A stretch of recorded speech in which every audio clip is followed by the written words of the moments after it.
The story of the Trojan War, an epic conflict echoing through millennia, finds its genesis not on dusty battlefields, but in the ethereal realms of the gods, born from a prophecy whispered across the wine-dark sea in the Bronze Age Aegean. It was a time when mortals and immortals mingled, their fates intricately woven into a tapestry of divine will and human passion. A period roughly dated by modern archaeologists to the late Mycenaean era, perhaps around 1200 BCE. Before the clash of bronze on shield, before the walls of Troy felt the tremor of 1,000 marching feet, there was a wedding, a celebration of cosmic significance that inadvertently sowed the seeds of discord. The bride was Thetis, a shimmering sea nymph, her beauty so profound it had once captivated even Zeus, the king of the gods himself. The groom was Peleus, a mortal king of fear, a man renowned for his piety and strength. Their union, orchestrated by the gods, was meant to bring forth a hero, a child destined for greatness. Yet a shadow, unseen by most, already stretched across their joyous occasion. The ancient prophecy foretold that Thetis' son would surpass his father in glory and power.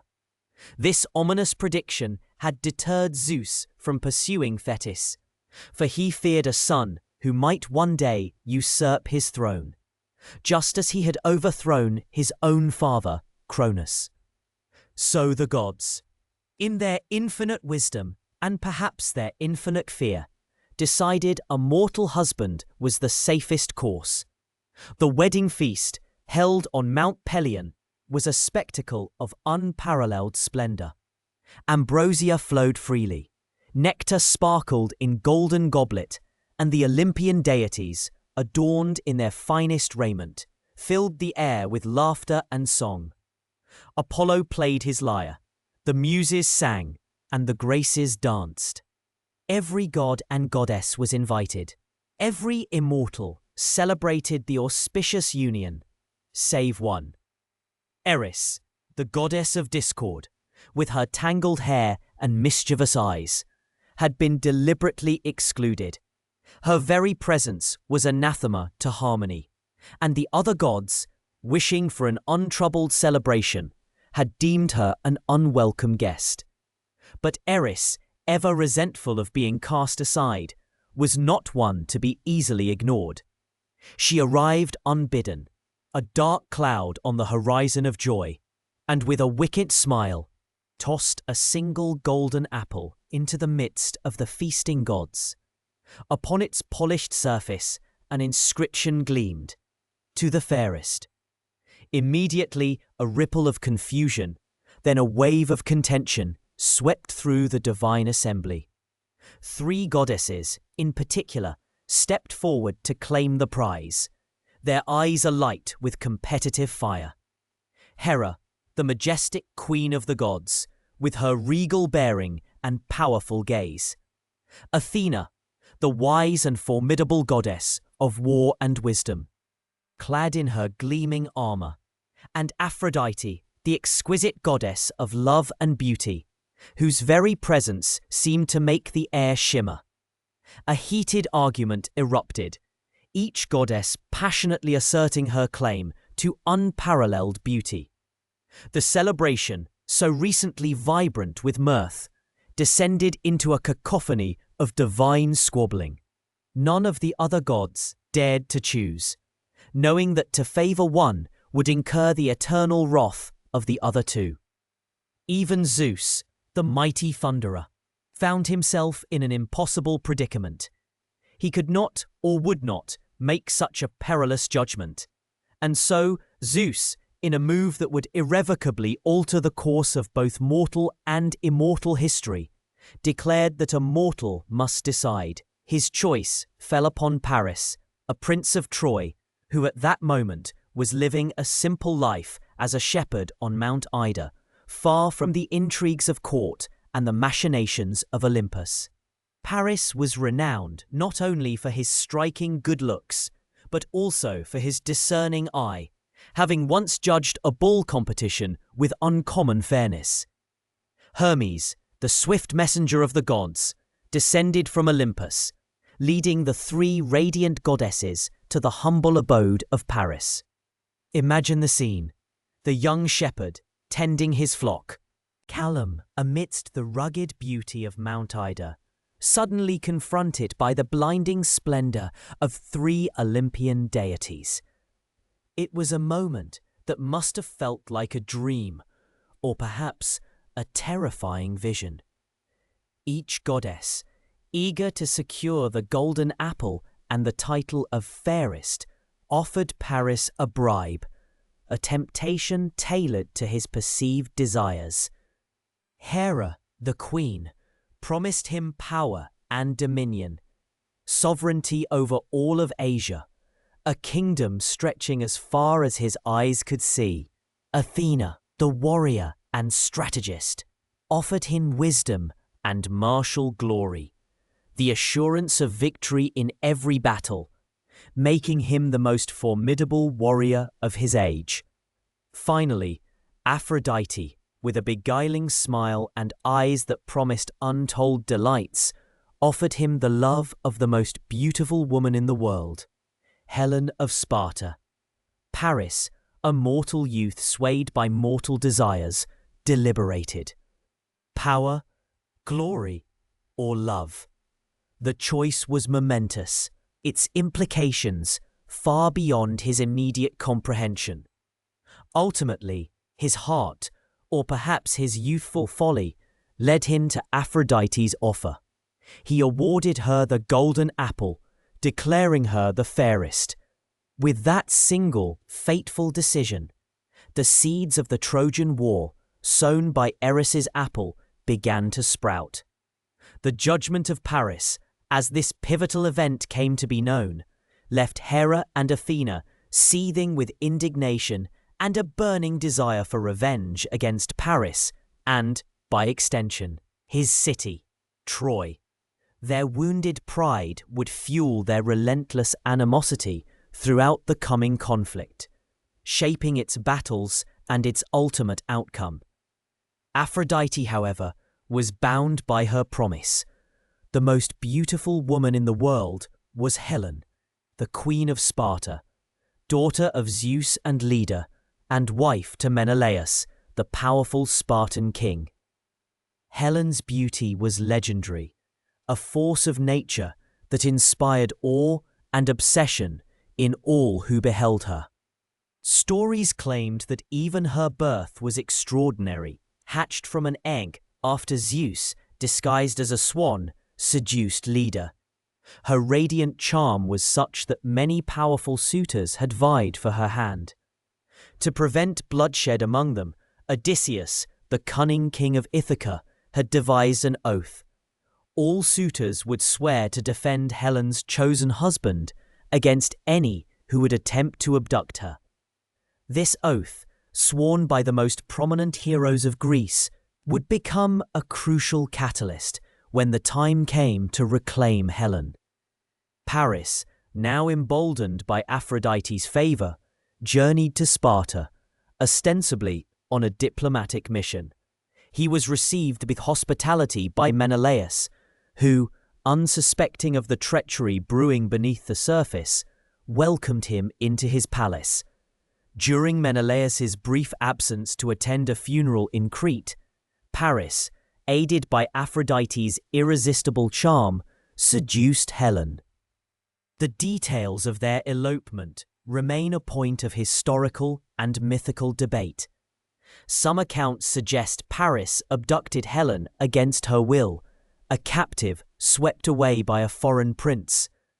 Others portray her as a willing participant, captivated by Paris's beauty and Aphrodite's influence, abandoning her husband and young daughter, Hermione, for a passionate new love. This ambiguity, this question of agency, has fascinated scholars and storytellers for centuries.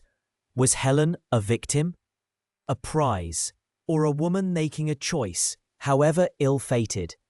The truth, perhaps, lies somewhere in the complex interplay of divine intervention and human desire. Regardless of the precise nature of her departure, Helen sailed away with Paris to Troy, taking with her a significant portion of Menelaus's treasury. The outrage of Menelaus upon his return to an empty palace and a missing wife was immeasurable. His honor, his property, and his marriage had been grievously insulted. He immediately invoked the oath sworn by Helen's former suitors, calling upon the kings and heroes of Greece to join him in reclaiming his wife and avenging his shame. Thus began the arduous task of assembling the greatest armada Greece had ever seen. Messengers fanned out across the Aegean, carrying Menelaus's plea to Agamemnon, his brother and the powerful king of Mycenae, who, as the most influential ruler, would lead the expedition. From the fertile plains of Argos to the rocky shores of Ithaca, the call to arms resonated. Heroes like Odysseus, the wily king of Ithaca, and Achilles, the greatest warrior of his age, were summoned, their destinies now inextricably linked to the fate of Troy. The abduction of Helen, a single act of passion and betrayal, had ignited a conflict that would consume a generation of heroes and reshape the ancient world. A war fueled by divine machinations and the deeply human emotions of love, honor, and revenge. If you're enjoying this, make sure to subscribe and leave in the comments the time and place you're listening from. The call to arms, though echoing across the Aegean, did not find every ear eager to answer. The oath sworn by the Greek chieftains, a solemn pact to defend Helen's husband, Menelaus, now felt like a heavy chain, binding them to a war many wished to avoid. Odysseus, the shrewd king of Ithaca, was perhaps the most reluctant of all. His island kingdom, rugged and beloved, held his heart far more tightly than any distant quarrel over a woman. He had a young son, Telemachus, and a devoted wife, Penelope, whose loom wove not only tapestries, but also the very fabric of his domestic bliss. When Palamedes, the clever messenger, arrived on Ithaca's shores, bearing Agamemnon's summons, Odysseus feigned madness. He hitched an ox and a donkey to a plough, sowing salt into his fields, a desperate performance meant to convince Palamedes that he was unfit for command, his mind unhinged. Yet Palamedes, renowned for his sharp intellect, was not so easily deceived. He placed the infant Telemachus directly in the path of the plough. Odysseus, at the last moment, swerved, his paternal instincts overriding his elaborate charade. The ruse was shattered. With a sigh that seemed to carry the weight of his island, Odysseus conceded. He would join the expedition, but his heart, even then, was already plotting ways to return home. This act of cunning, a blend of reluctance and resourcefulness, would become a hallmark of his legend. The assembly of the Greek forces was a slow, arduous process, a vast tapestry woven from countless individual threads of ambition, duty, and fear. Ships, hundreds of them, began to gather in the sheltered harbour of Aulis, their hulls creaking under the weight of warriors and provisions.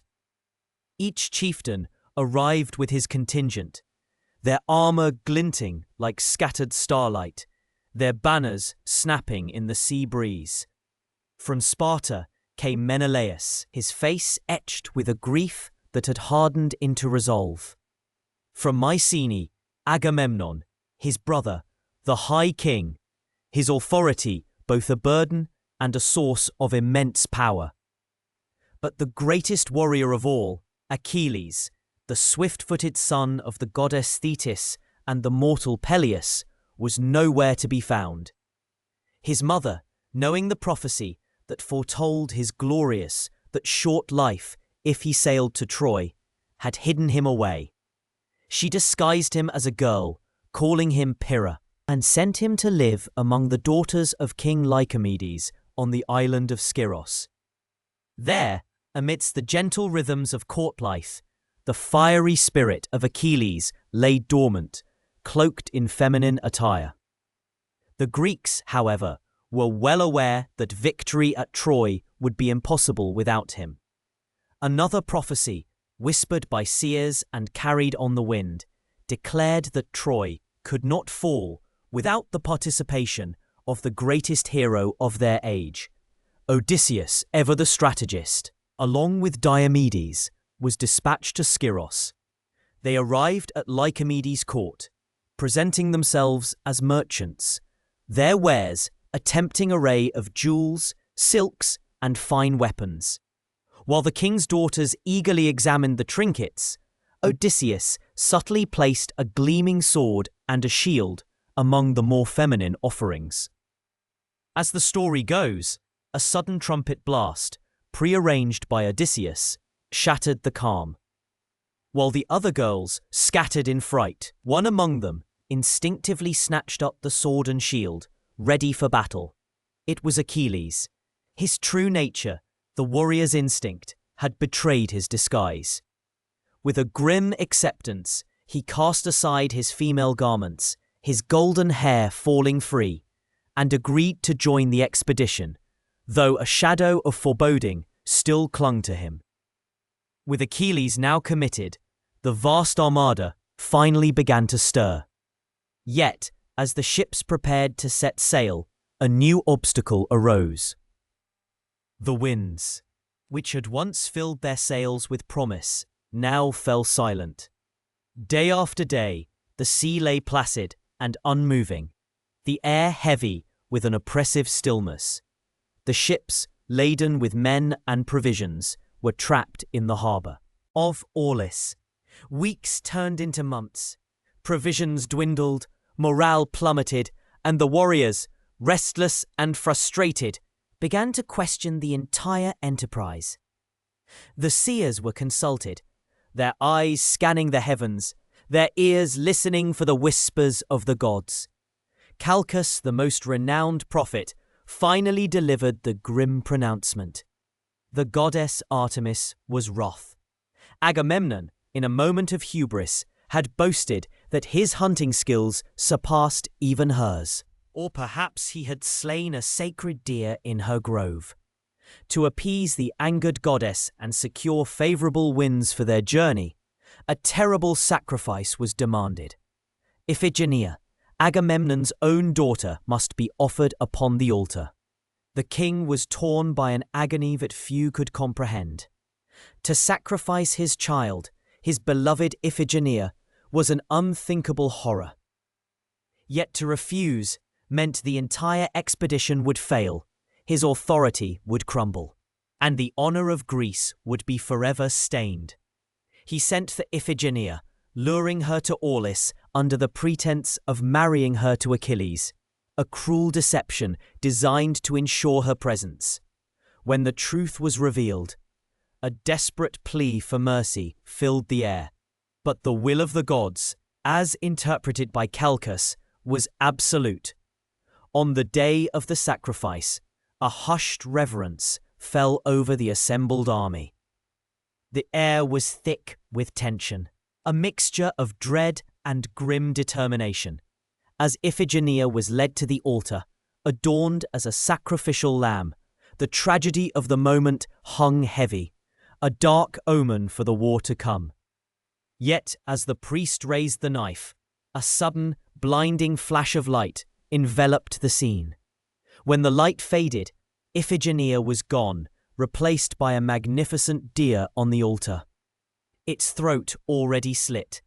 Artemis, it seemed, had intervened, snatching Iphigenia away at the last moment, perhaps transporting her to Taurus to serve as her priestess.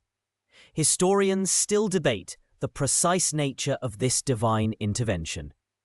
Was it a literal replacement, a magical teleportation, or a later embellishment to soften the brutal reality of a father's sacrifice. Regardless of the exact truth, the winds immediately returned, filling the sails with a powerful, invigorating breath, propelling the Greek fleet towards the distant shores of Troy. The journey itself was long and arduous, a vast armada of 1,000 ships, or perhaps closer to 1,200, as recounted by the ancient historian Thucydides. Their oars dipping in unison, their sails billowing under the Mediterranean sun. The sight must have been awe-inspiring, a floating city of warriors, a testament to the collective will of the Greek kings. Yet even on this grand voyage, the seeds of future conflict were sown. The sheer number of men, the logistical challenges of feeding and watering them, and the clashing personalities of the chieftains ensured that their unity would be constantly tested. Their first stop was the island of Tenedos, a small island within sight of the Trojan coast. Here, a skirmish erupted, a prelude to the greater war. Protesilaus, a brave Greek warrior, was the first to leap ashore, fulfilling a prophecy that the first Greek to set foot on Trojan soil would be the first to die. He fell heroically, a stark reminder of the cost of glory, his sacrifice painting the sand red before the main battle had even begun. From Tenedos, the fleet made its final, fateful crossing to the shores of Troy. The Trojans, who had watched the distant specks grow into an immense armada, were now prepared. The beaches were lined with their own warriors, a formidable defense against the invading force. The first landings were brutal, a chaotic clash of bronze and steel, the roar of battle echoing across the plains. Among the Greek forces, the Myrmidons, Achilles' personal contingent, stood out. They were not merely soldiers, they were a brotherhood, fiercely loyal to their leader. Their name, derived from the Greek word for ants, reflected their legendary origins. According to M. Zeus transformed ants into men for Achilles' grandfather, Aeacus, to populate his desolate island. They were known for their discipline, their ferocity, and their unwavering devotion to Achilles. When Achilles fought, they fought with him, a living extension of his formidable will. Their presence alone was a psychological weapon, a dark cloud of impending doom for their enemies. As the Greeks established their beachhead, setting up camp on the plain before the towering walls of Troy, the initial skirmishes gave way to a stalemate. The Trojans, led by the valiant Hector, were not easily overcome. Their city, with its immense walls built, it was said, by Poseidon and Apollo themselves, seemed impregnable. The Greeks, despite their numbers and the prowess of their heroes, found themselves facing a formidable adversary. The early days of the war were a series of raids and counter-raids, a constant testing of strength and will. The Greeks, unable to breach the city walls, began to plunder the surrounding countryside, seizing cattle, supplies, and slaves from Trojan allies. This strategy, while providing sustenance for their vast army, also served to weaken the Trojan network of support. It was during these raids that Achilles, with his Myrmidons, truly distinguished himself, his ferocity and speed unmatched, his spear a terrifying blur. He sacked numerous towns, his name spreading fear throughout the region, a harbinger of the destruction to come. Yet, even with Achilles' unparalleled skill, the war dragged on. The initial sacrifices and omens, from Iphigenia's near sacrifice to Protesilaus' death, had indeed foreshadowed a long and arduous conflict. The Greeks, united by an oath and a common enemy, were nonetheless a collection of fiercely independent kings, each with his own agenda, his own pride, and his own understanding of honor. Agamemnon, the High King, struggled to maintain control over these powerful, often volatile personalities. The very strength of the Greek alliance, its diversity of heroes, also contained the seeds of its greatest weaknesses: internal strife, petty jealousies, and a constant struggle for prestige. The encampment itself grew into a sprawling, temporary city, a testament to the Greeks' determination to remain. Tents stretched for miles along the shore, fires flickering in the twilight, casting long, dancing shadows.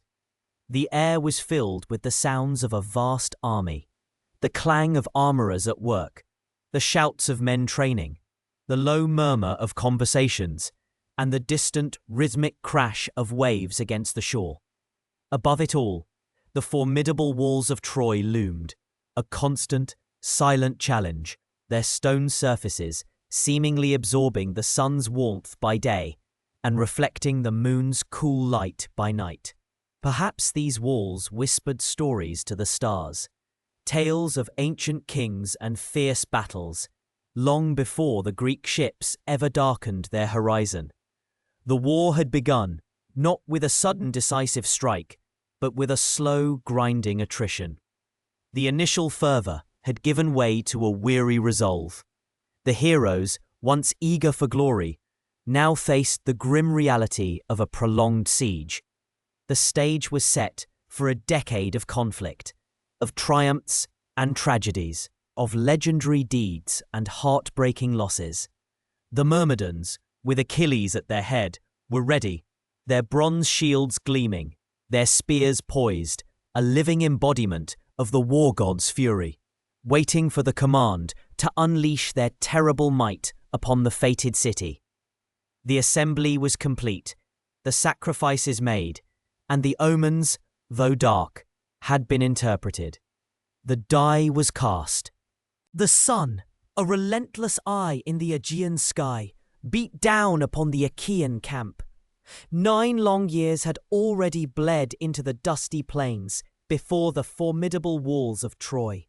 9 years of tireless effort, of skirmishes and battles, of a grinding war that seemed to stretch endlessly into the horizon.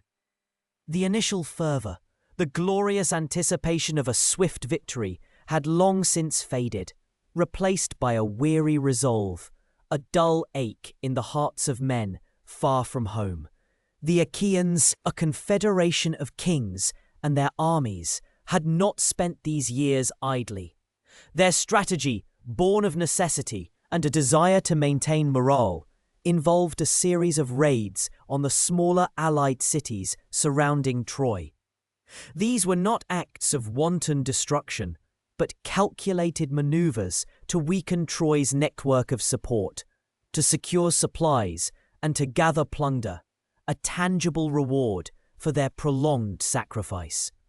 Cities like Lyrnessus, Pedasus, and Phoebe, nestled in the fertile valleys and along the coastline, felt the wrath of the Achaean forces.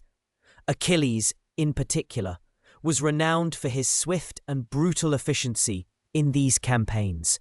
It was during one such raid on the city of Lyrnessus that he captured Briseis, a woman of noble birth whose fate would later intertwine tragically with his own. Similarly, Agamemnon, the High King, seized Chryseis from Thebe, a priestess and daughter of Apollo's priest, Chryses. These captures, seemingly minor events in the grand scheme of the war, would ignite a chain of events that would shake the very foundations of the Achaean camp. The siege itself was a grueling affair. The Trojans, secure within their massive walls, were not easily dislodged. The Achaeans had attempted direct assaults, battering rams thudding against the Scaean gate, ladders raised against the towering ramparts.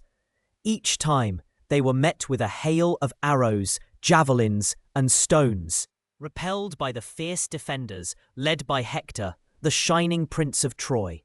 The plain between the camp and the city became a grim chessboard, where countless lives were sacrificed for mere inches of ground. The roar of battle, the clash of bronze on bronze, the cries of the wounded, became the constant soundtrack to their existence. Life in the Achaean camp was a stark contrast to the comforts of their distant homelands. Tents, pitched in ordered rows, stretched for miles along the shore, a temporary city born of war. The air was thick with the smell of wood smoke, roasting meat, and the ever-present tang of the sea. Discipline was paramount, but so too were the moments of respite. Evenings brought storytelling around crackling fires, tales of past glories, or poignant laments for those who would never return. They feasted on the spoils of their raids, drank wine, and engaged in athletic contests to keep their warrior skills sharp and their spirits from completely faltering. Yet beneath this veneer of routine, tensions simmered. The Achaean alliance was a fragile tapestry woven from disparate threads. Kings, each with their own pride and ambition, had united under Agamemnon, the most powerful among them, but his authority was often challenged. Odysseus, the wily king of Ithaca, was a master of diplomacy and strategy. Often called upon to mediate disputes or devise cunning plans, Nestor, the venerable king of Pylos, with his long white beard and even longer memory, offered counsel born of decades of experience. Ajax the Greater, a towering figure of immense strength, was a bulwark in battle, while his namesake, Ajax the Lesser, was known for his swiftness and skill with the spear. But it was Achilles, the demigod's son of Thetis, who cast the longest shadow. His prowess in battle was unmatched. His fury legendary, and his pride a force of nature. He was both their greatest asset and their most volatile element. The reasons for the prolonged siege were multifaceted.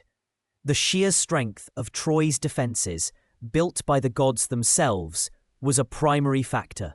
The city sat atop a natural rise, its walls of massive stone blocks, some historians suggest, were so formidable that they could withstand even the most powerful siege engines of the era. Furthermore, Troy was not isolated. It had a network of allies, smaller city-states in Asia Minor, who periodically sent reinforcements and supplies, though these were often intercepted by the Achaeans. The Achaean forces, while numerous, also faced logistical challenges. Maintaining an army of thousands so far from home required constant resupply, which often came from their raids rather than a consistent supply chain. The very nature of ancient warfare, with its reliance on hand-to-hand combat and limited siege technology, made breaching a well-defended city a monumental task. One of the lesser-known details of these early years is the role of the Achaean women. While the epic poems focus on the warriors, the camp was not entirely devoid of female presence. Enslaved women, like Briseis and Chryseis, served the heroes, performing domestic tasks and tending to their needs. There were also priestesses, seers, and even some free women who may have accompanied their husbands or fathers, though their numbers would have been small. These women, though often voiceless in the grand narratives, played a crucial role in the daily functioning of the camp, providing a semblance of order and comfort amidst the chaos of war. Their stories, largely unrecorded, whisper of resilience and quiet suffering. The growing tensions within the Greek camp were a slow burn, fueled by the wariness of war, the unequal distribution of spoils, and the clashing egos of the kings. Agamemnon, as supreme commander, had the right to the largest share of the plunder, a custom that was generally accepted. However, when his share included a woman of particular beauty or status, it often led to resentment.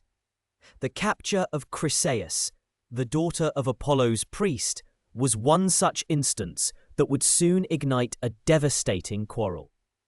Historians still debate the precise nature of the Achaean confederacy. Was it a truly unified force under Agamemnon's undisputed command, or a loose alliance of independent kings, each pursuing their own interests, only reluctantly bound by a common cause?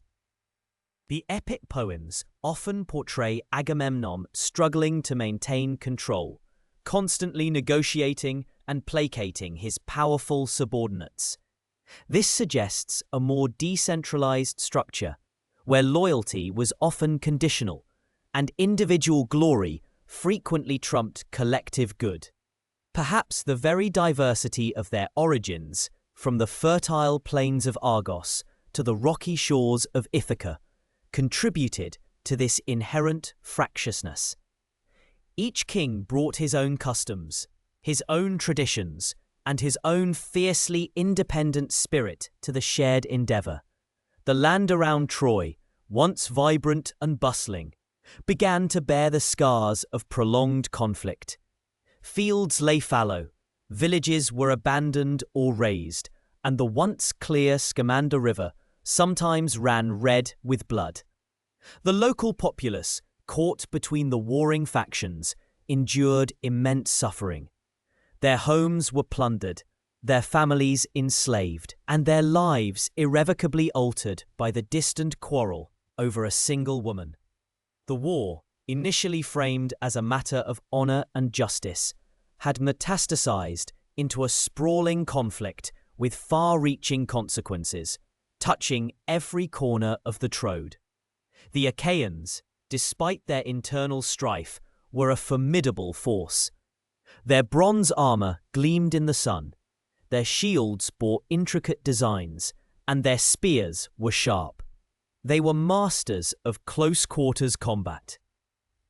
Their phalanxes a terrifying sight on the battlefield, but the Trojans too were skilled warriors, defending their homeland with a ferocity born of desperation. Hector, their champion, was a warrior of immense courage and skill, often driving the Achaeans back to their ships. His presence on the battlefield was a constant source of inspiration for his people and a grave threat to the invaders. The back-and-forth nature of the fighting, the ebb and flow of victory and defeat, contributed to the weariness that settled over both camps. As the 9th year drew to a close, a subtle shift began to occur. The initial enthusiasm for plunder and glory had given way to a deeper, more existential questioning. Why were they still here? How much longer could this continue? The gods who had initially seemed to favor their cause now appeared distant, their will inscrutable. Omens were interpreted and reinterpreted, sacrifices made with increasing urgency, as the Achaeans sought divine guidance in their prolonged struggle. The very air seemed to hum with an unspoken question. What would it take to finally break the stalemate? The answer, ironically, would come not from a grand new strategy or a devastating weapon, but from a seemingly minor incident, a ripple in the fabric of their camp life. The capture of Chryseis. The priestess would prove to be the spark that ignited a conflagration far more dangerous than any battle with the Trojans. It would expose the deep fissures within the Achaean leadership, pitting the greatest warriors against each other, and threatening to unravel the entire expedition. The stage was set for a dramatic confrontation, one that would redefine the course of the war and etch itself into the annals of history. The gods, it seemed, were about to intervene, not with thunderbolts and divine pronouncements, but through the flawed, all-too-human actions of their chosen heroes.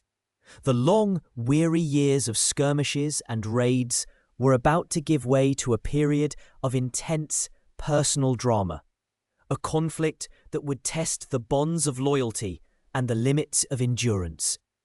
The air, once thick with the dust of battle, would soon be heavy with the weight of impending doom.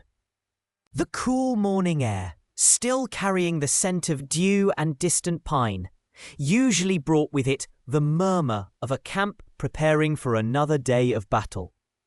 But on this particular morning, a different sound cut through the quiet, the rising clamour of a heated dispute, a discord that would ripple through the entire Achaean host and ultimately shape the course of the war. It began, as many great tragedies do, with a woman. After a successful raid on the city of Chrysae, the Achaeans had returned laden with spoils. Among them were two beautiful young women, Briseis and Chryseis. Briseis, with her gentle demeanour and striking beauty, had been awarded to the mighty Achilles, a prize befitting his prowess. Chryseis, the daughter of Chryses, a priest of Apollo, fell to Agamemnon, the king of Mycenae and the supreme commander of the Achaean forces. It seemed a fair distribution, a common practice of the age. But the gods, it seemed, had other plans. Chryses, heartbroken by his daughter's capture, came to the Achaean camp, bearing a rich ransom and pleading for her return. He approached Agamemnon with humility and respect, offering gifts that sparkled in the Aegean sun, hoping to appeal to the king's sense of honour and piety. The other Achaean leaders, including Odysseus and Nestor, urged Agamemnon to accept the ransom and release the girl, recognizing the wisdom in not offending a priest of Apollo. But Agamemnon, puffed up with his own authority and a stubborn pride that often bordered on arrogance, refused. He publicly humiliated Chryses, dismissing his pleas with harsh words and threats, sending the old man away empty-handed and heartbroken. Chryses, his heart heavy with grief and his spirit burning with indignation, walked slowly along the shore, the waves lapping at his feet. He raised his hands to the heavens and prayed to Apollo, his patron god, for vengeance. The sun god, hearing the anguished cry of his devoted priest, descended from Olympus in a cloud of fury, his silver bow twanging with deadly intent. For 9 long days, Apollo rained down arrows of plague upon the Achaean camp. The air grew thick with the stench of death, and the funeral pyres burned ceaselessly, their smoke a constant, grim reminder of divine displeasure. The Achaean warriors, who had faced the might of Troy without flinching, now withered and died, struck down by an unseen enemy. On the 10th day, Achilles, witnessing the decimation of his comrades, called an assembly. His concern for his men outweighed his deference to Agamemnon. He urged the prophet Calchas to reveal the cause of Apollo's wrath, promising him protection even from the most powerful of kings. Calchas, a man of great foresight but also of great fear, hesitated. He knew that revealing the truth would incur the wrath of Agamemnon. But emboldened by Achilles' promise, he spoke, his voice clear and resonant amidst the hushed assembly. He declared that Apollo's anger stemmed from Agamemnon's disrespect towards Chryses and his refusal to return Chryseis. The only way to appease the god, Calchas stated, was to return the girl to her father without ransom and offer a hecatomb, a sacrifice of 100 oxen, to Apollo. A tense silence descended upon the assembly, broken only by the rustle of armour and the distant cries of gulls. All eyes turned to Agamemnon. His face, usually stern and commanding, was now contorted with a mixture of anger and wounded pride. He reluctantly agreed to return Chryseis, but not without demanding a replacement prize, a woman to soothe his injured honour. And in a move that shocked the entire assembly, He declared that he would take Briseis, Achilles' own prize. The air crackled with unspoken tension. Achilles, known for his fiery temper and unyielding spirit, felt a surge of incandescent rage. To have his prize, a symbol of his honor and his achievements, stripped from him by his own commander, was an unbearable insult. He saw it not just as a personal affront, but as a public humiliation, a deliberate attempt to diminish his standing among the Achaeans. His hand instinctively went to the hilt of his sword, and for a terrifying moment, it seemed as though he might strike down Agamemnon then and there, in the very heart of the Achaean camp. But just as his blade began to leave its scabbard, a divine intervention occurred. The goddess Athena, sent by Hera, who favored the Achaeans and knew the dire consequences of such a fratricidal act, appeared before Achilles. Her presence was visible only to him, a shimmering form of divine light and wisdom. She grasped his golden hair, her touch a cool restraint, and whispered in his ear, urging him to control his anger, to refrain from violence, and promising him a threefold recompense for this injustice in the future. Achilles, though seething, heeded the goddess's counsel, a testament to his respect for the divine, even in his fury. He sheathed his sword, but his words, when they came, were sharper than any blade. He unleashed a torrent of bitter accusations against Agamemnon, branding him a greedy, power-hungry king who cared more for his own glory than for the lives of his men. He declared that he would no longer fight for such a commander, that he would withdraw himself and his mighty Myrmidons from the war. He would watch from the sidelines, he vowed, as the Achaeans suffered defeat after defeat, until Agamemnon, humbled and desperate, begged for his return. It was a declaration that sent a chill through the hearts of many, for Achilles was the greatest warrior among them, the very bulwark against Trojan might. Agamemnon, though stung by Achilles' words, remained unyielding. His pride, once again, overshadowed his judgment. He ordered two of his heralds, Talthybius and Eurybates, to go to Achilles' tent and take Briseis. It was a deeply humiliating act, a public assertion of Agamemnon's authority over Achilles. When the heralds arrived, Achilles, though heartbroken and enraged, did not resist. He understood the sanctity of the herald's role and the futility of fighting against an order that, however unjust, came from the supreme commander. He released Briseis, his eyes filled with unshed tears as she too wept. Reluctant to leave the man who had treated her with kindness, Achilles then retreated to his tent, a solitary figure consumed by a profound sense of injustice and betrayal. He sat by the shore, gazing out at the endless expanse of the sea, his heart heavy with a grief that went beyond the loss of a woman. It was the loss of honor, the shattering of trust, the deep wound inflicted upon his pride. He called upon his divine mother, the sea nymph Thetis, who rose from the shimmering depths to comfort her son. He recounted the injustice, his voice choked with emotion, and begged her to intercede with Zeus to punish the Achaeans for Agamemnon's insolence, to ensure that they would suffer greatly until Agamemnon recognized his error and begged for Achilles' return. Thetis, her heart aching for her son, ascended to Mount Olympus and pleaded with Zeus. The king of the gods, bound by a promise to Thetis and perhaps seeing the justice in Achilles' plea, agreed to tilt the scales of war in favor of the Trojans. He would send a deceptive dream to Agamemnon, urging him to launch a full-scale attack, promising victory, but in reality leading the Achaeans to the brink of disaster.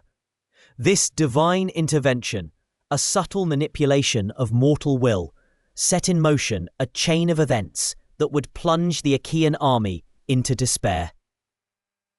The immediate consequence of Achilles' withdrawal was a noticeable shift in the morale and effectiveness of the Achaean forces. The Trojans, emboldened by the absence of their most formidable foe, fought with renewed vigour. The Achaeans, on the other hand, felt a palpable sense of unease. The very air seemed to weigh heavier without Achilles' presence on the battlefield. His war cry, once a sound of terror to the Troja, now a haunting silence.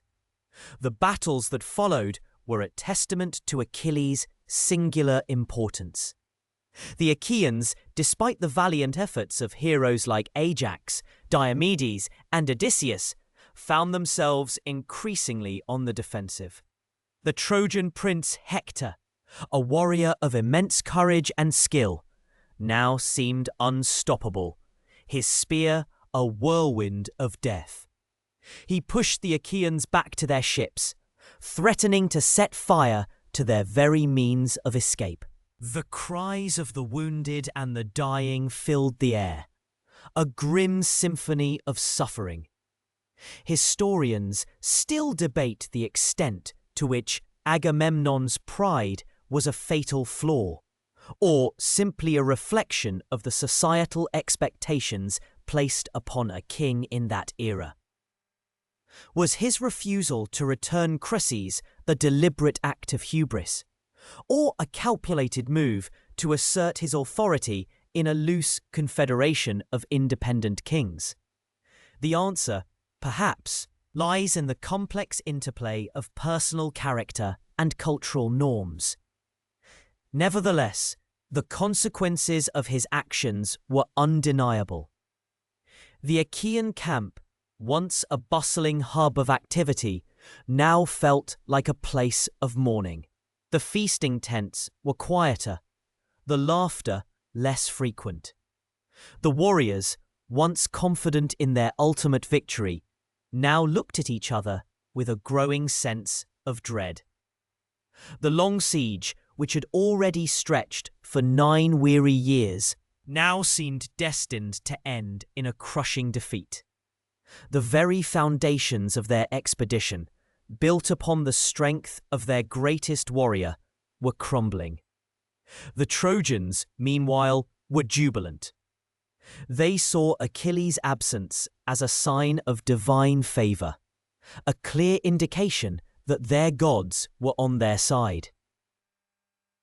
Hector, in particular, seemed to grow in stature, his confidence soaring with each Achaean retreat. He led his men with a ferocity that struck fear into the hearts of his enemies, pushing them relentlessly towards the sea. The battle lines, once far from the Achaean camp, now drew perilously close to the ships, threatening to turn the tide of the war decisively in Troy's favour.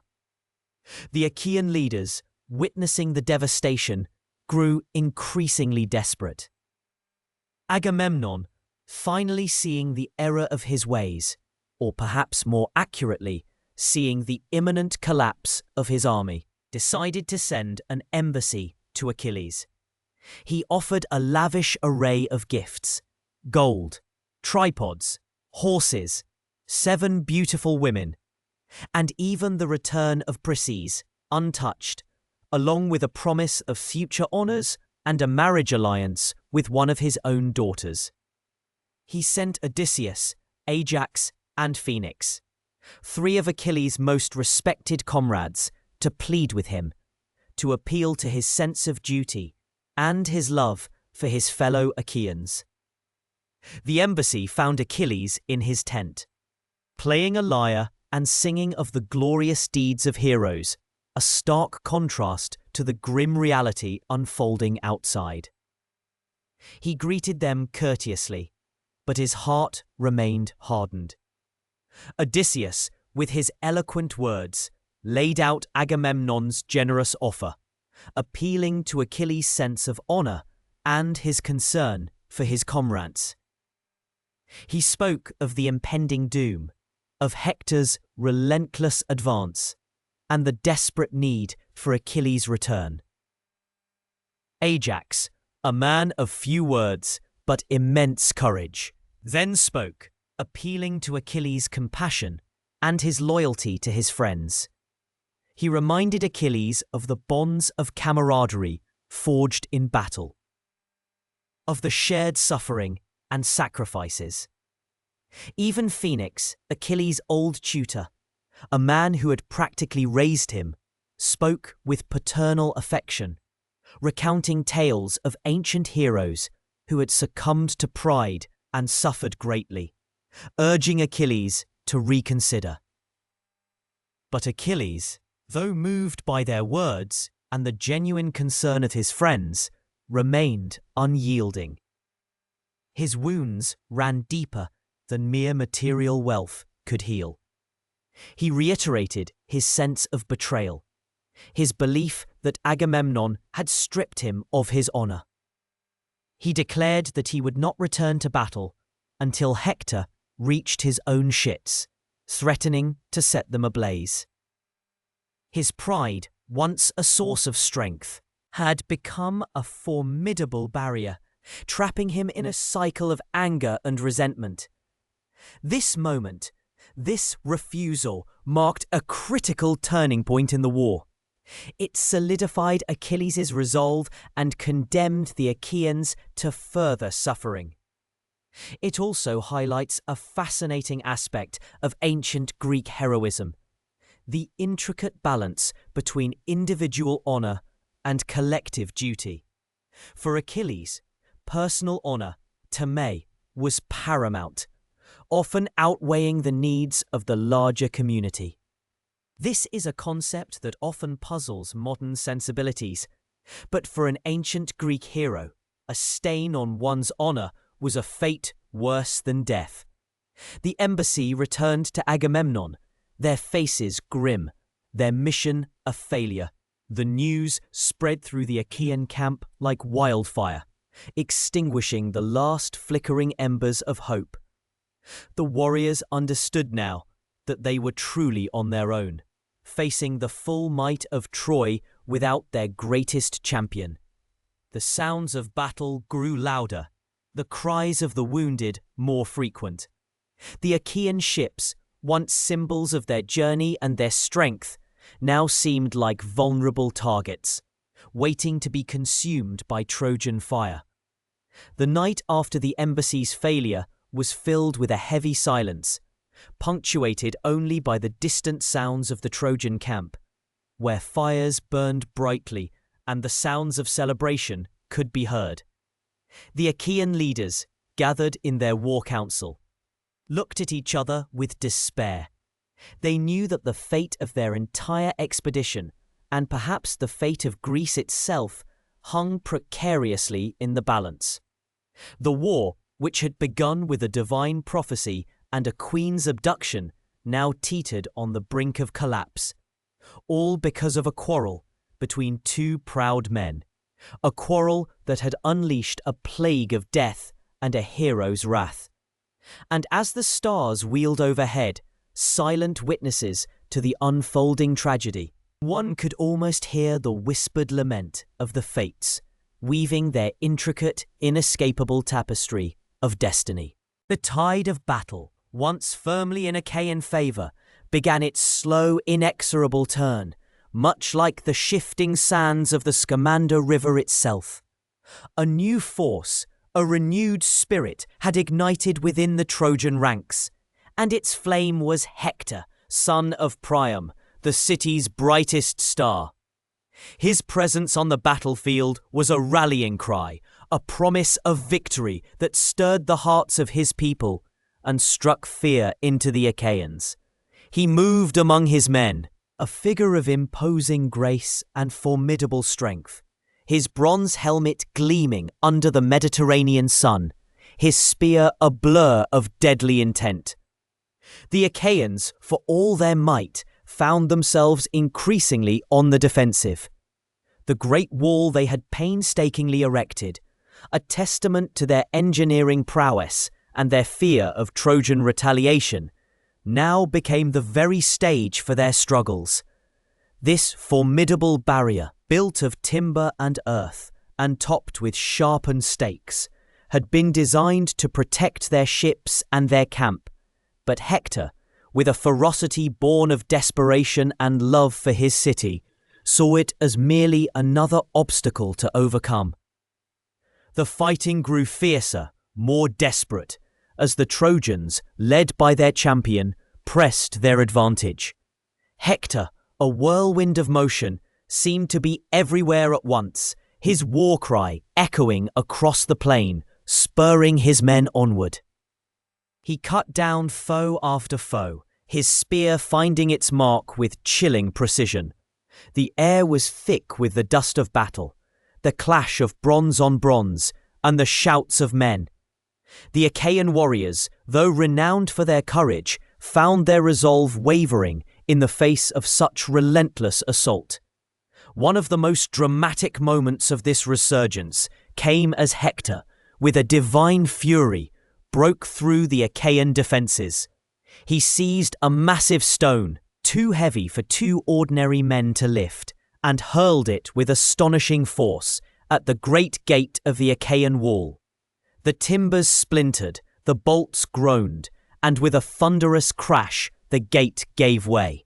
This was not merely a breach in their fortifications. It was a psychological blow, a testament to Hector's almost superhuman strength and the Trojans' renewed determination. The Achaeans, who had felt secure behind their ramparts, now saw their sanctuary threatened. Their ships, their very means of escape, exposed. The battle raged within the Achaean camp. Fires, once small and contained, now began to spread, threatening to engulf the ships that lined the shore. The sight of their vessels, their lifeline to home, in peril, filled the Achaeans with a chilling dread. Ajax, the Greater, a towering figure of strength and courage, fought like a lion defending its cubs, his massive shield deflecting blow after blow, his spear felling many Trojans. Yet even his immense power seemed insufficient against the relentless tide. He stood like a bulwark, a lone oak against a storm, but the storm was gathering strength. The despair among the Achaeans deepened. Their greatest warrior, Achilles, remained withdrawn, a brooding presence in his tent, his anger at Agamemnon still burning fiercely. His absence was a gaping wound in their fighting force, a void that no other warrior, however brave, could truly fill. The leaders, Agamemnon, Odysseus, Diomedes, all valiant men, fought with distinction, but the morale of their troops was flagging. They looked towards Achilles' tent, a silent plea in their eyes, hoping for a sign, a change of heart. It was during this period of intense pressure that the Achaean leaders held desperate counsel. Nestor, the wise old king, ever the voice of experience, urged Agamemnon to reconcile with Achilles. He reminded them of Achilles' unparalleled prowess, his ability to turn the tide of any battle. Agamemnon, humbled by their losses and the dire straits they found themselves in, finally relented. He dispatched a delegation, Odysseus, the eloquent Phoenix, and the mighty Ajax, to Achilles' tent, bearing lavish gifts and a heartfelt apology. Seen in Achilles' tent was one of profound tension. The heroes sat before him, making their earnest pleas, offering Agamemnon's vast treasures, even the return of Briseis, the cause of their initial quarrel. They spoke of the impending doom, the fires licking at their ships, the glory that awaited him if he returned to battle. But Achilles, his heart still hardened by the perceived insult, remained unyielding. He spoke of the ephemeral nature of glory, the certainty of death, and the comfort of a long life, even if it meant a life without the renown he so craved. He recounted his grievances, his sense of betrayal, and declared his intention to sail for home at dawn. This refusal, delivered with such cold resolve, sent a fresh wave of despair through the Achaean camp. Their last hope, it seemed, had been extinguished. The night that followed was one of restless anxiety. The glow of Trojan campfires, a constant, menacing presence on the plain. The next morning, the battle resumed with renewed ferocity. Hector, emboldened by Achilles' continued absence, pressed his attack with even greater zeal. He was a force of nature, a living embodiment of Trojan defiance. He slew many Achaeans, his spear never faltering, his shield deflecting their desperate blows. The Achaeans were pushed back, further and further, until their backs were almost against their ships. The air was filled with the acrid smell of smoke and the cries of the wounded. It was then, in this moment of profound crisis, that Patroclus, Achilles' dearest companion, could bear it no longer. His heart ached for his comrades, for the suffering he witnessed. He approached Achilles, tears streaming down his face, and begged him to return to battle, or failing that, to allow him to go in Achilles' stead, wearing Achilles' armor. He believed that the sight of the famous armor would strike fear into the Trojans, making them believe Achilles had returned, and thus give the Achaeans a much-needed respite.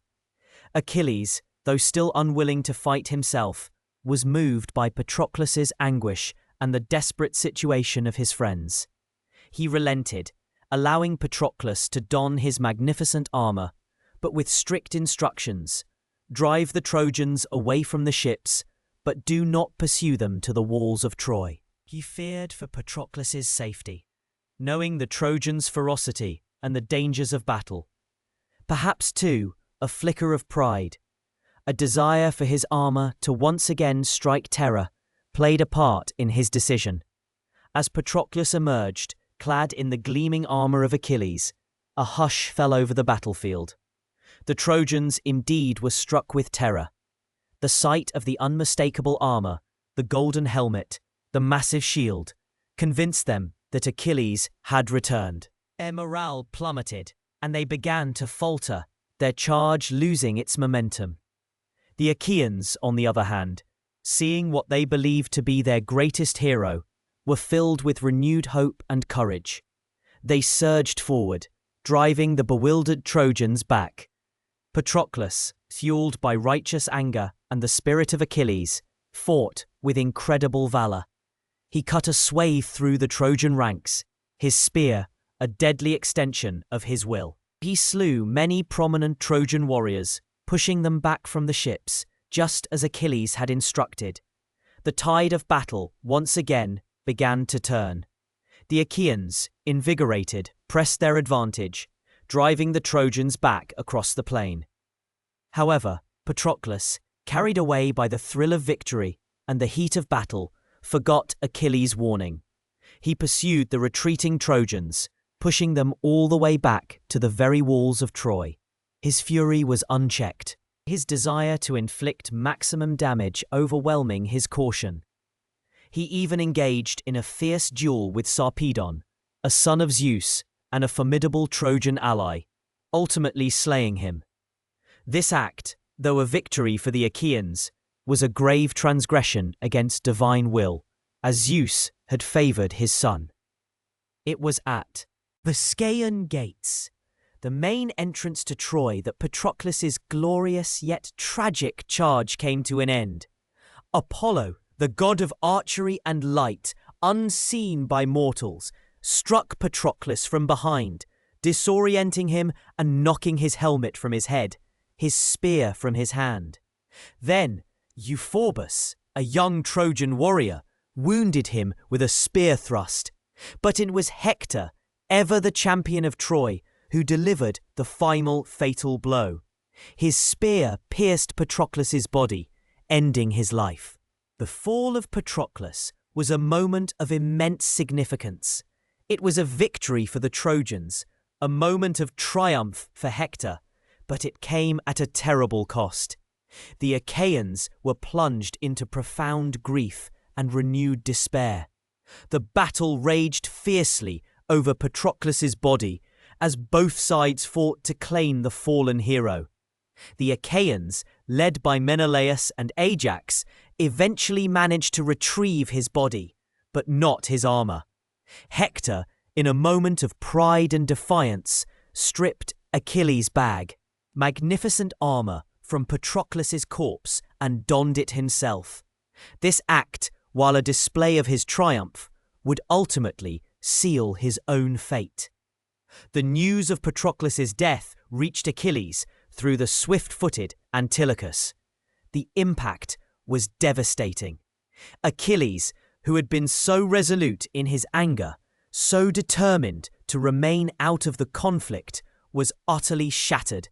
He fell to the ground, tearing at his hair, covering himself in dust and ashes, his grief a raw, primal scream that echoed across the plain.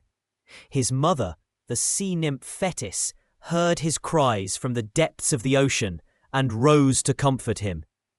Achilles' grief quickly transformed into a burning rage, a desire for vengeance so intense that it consumed him entirely.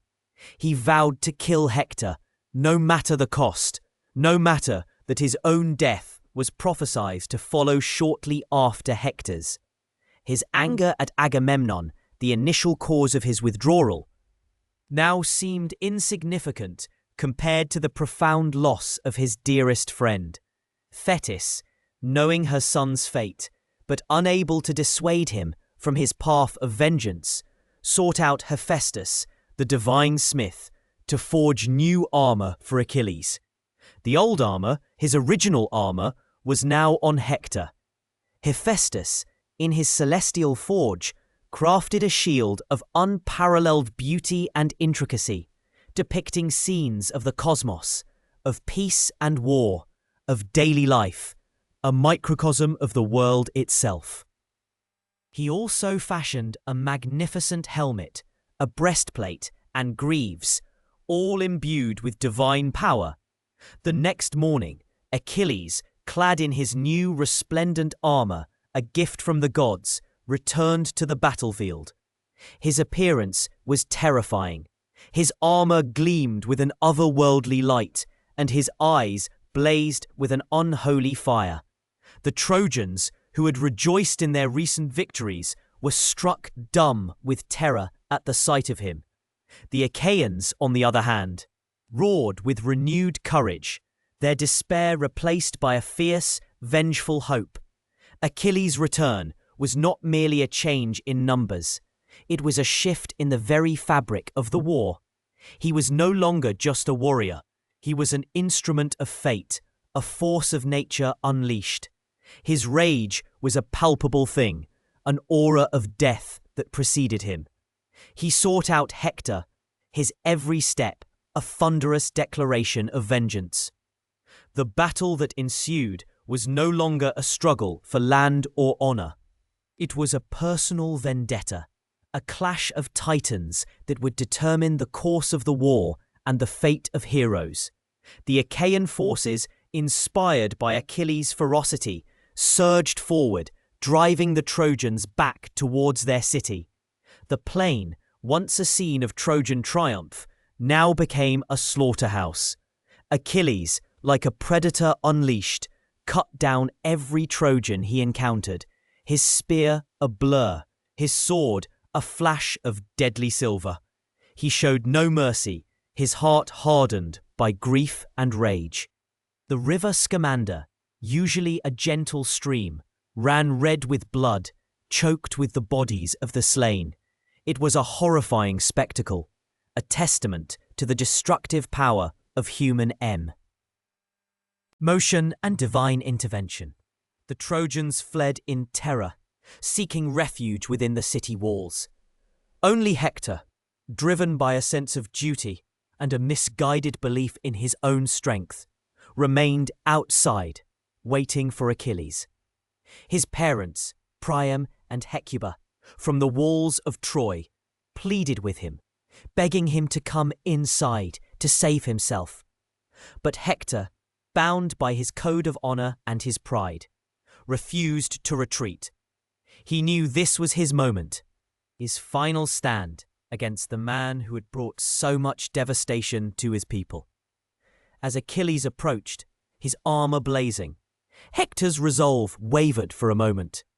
He fled, circling the walls of Troy 3 times, with Achilles in relentless pursuit. It was a desperate chase, a grim dance of fate played out before the eyes of gods and mortals. Finally, Athena, disguised as Hector's brother Deiphobus, tricked Hector into standing his ground, promising him aid.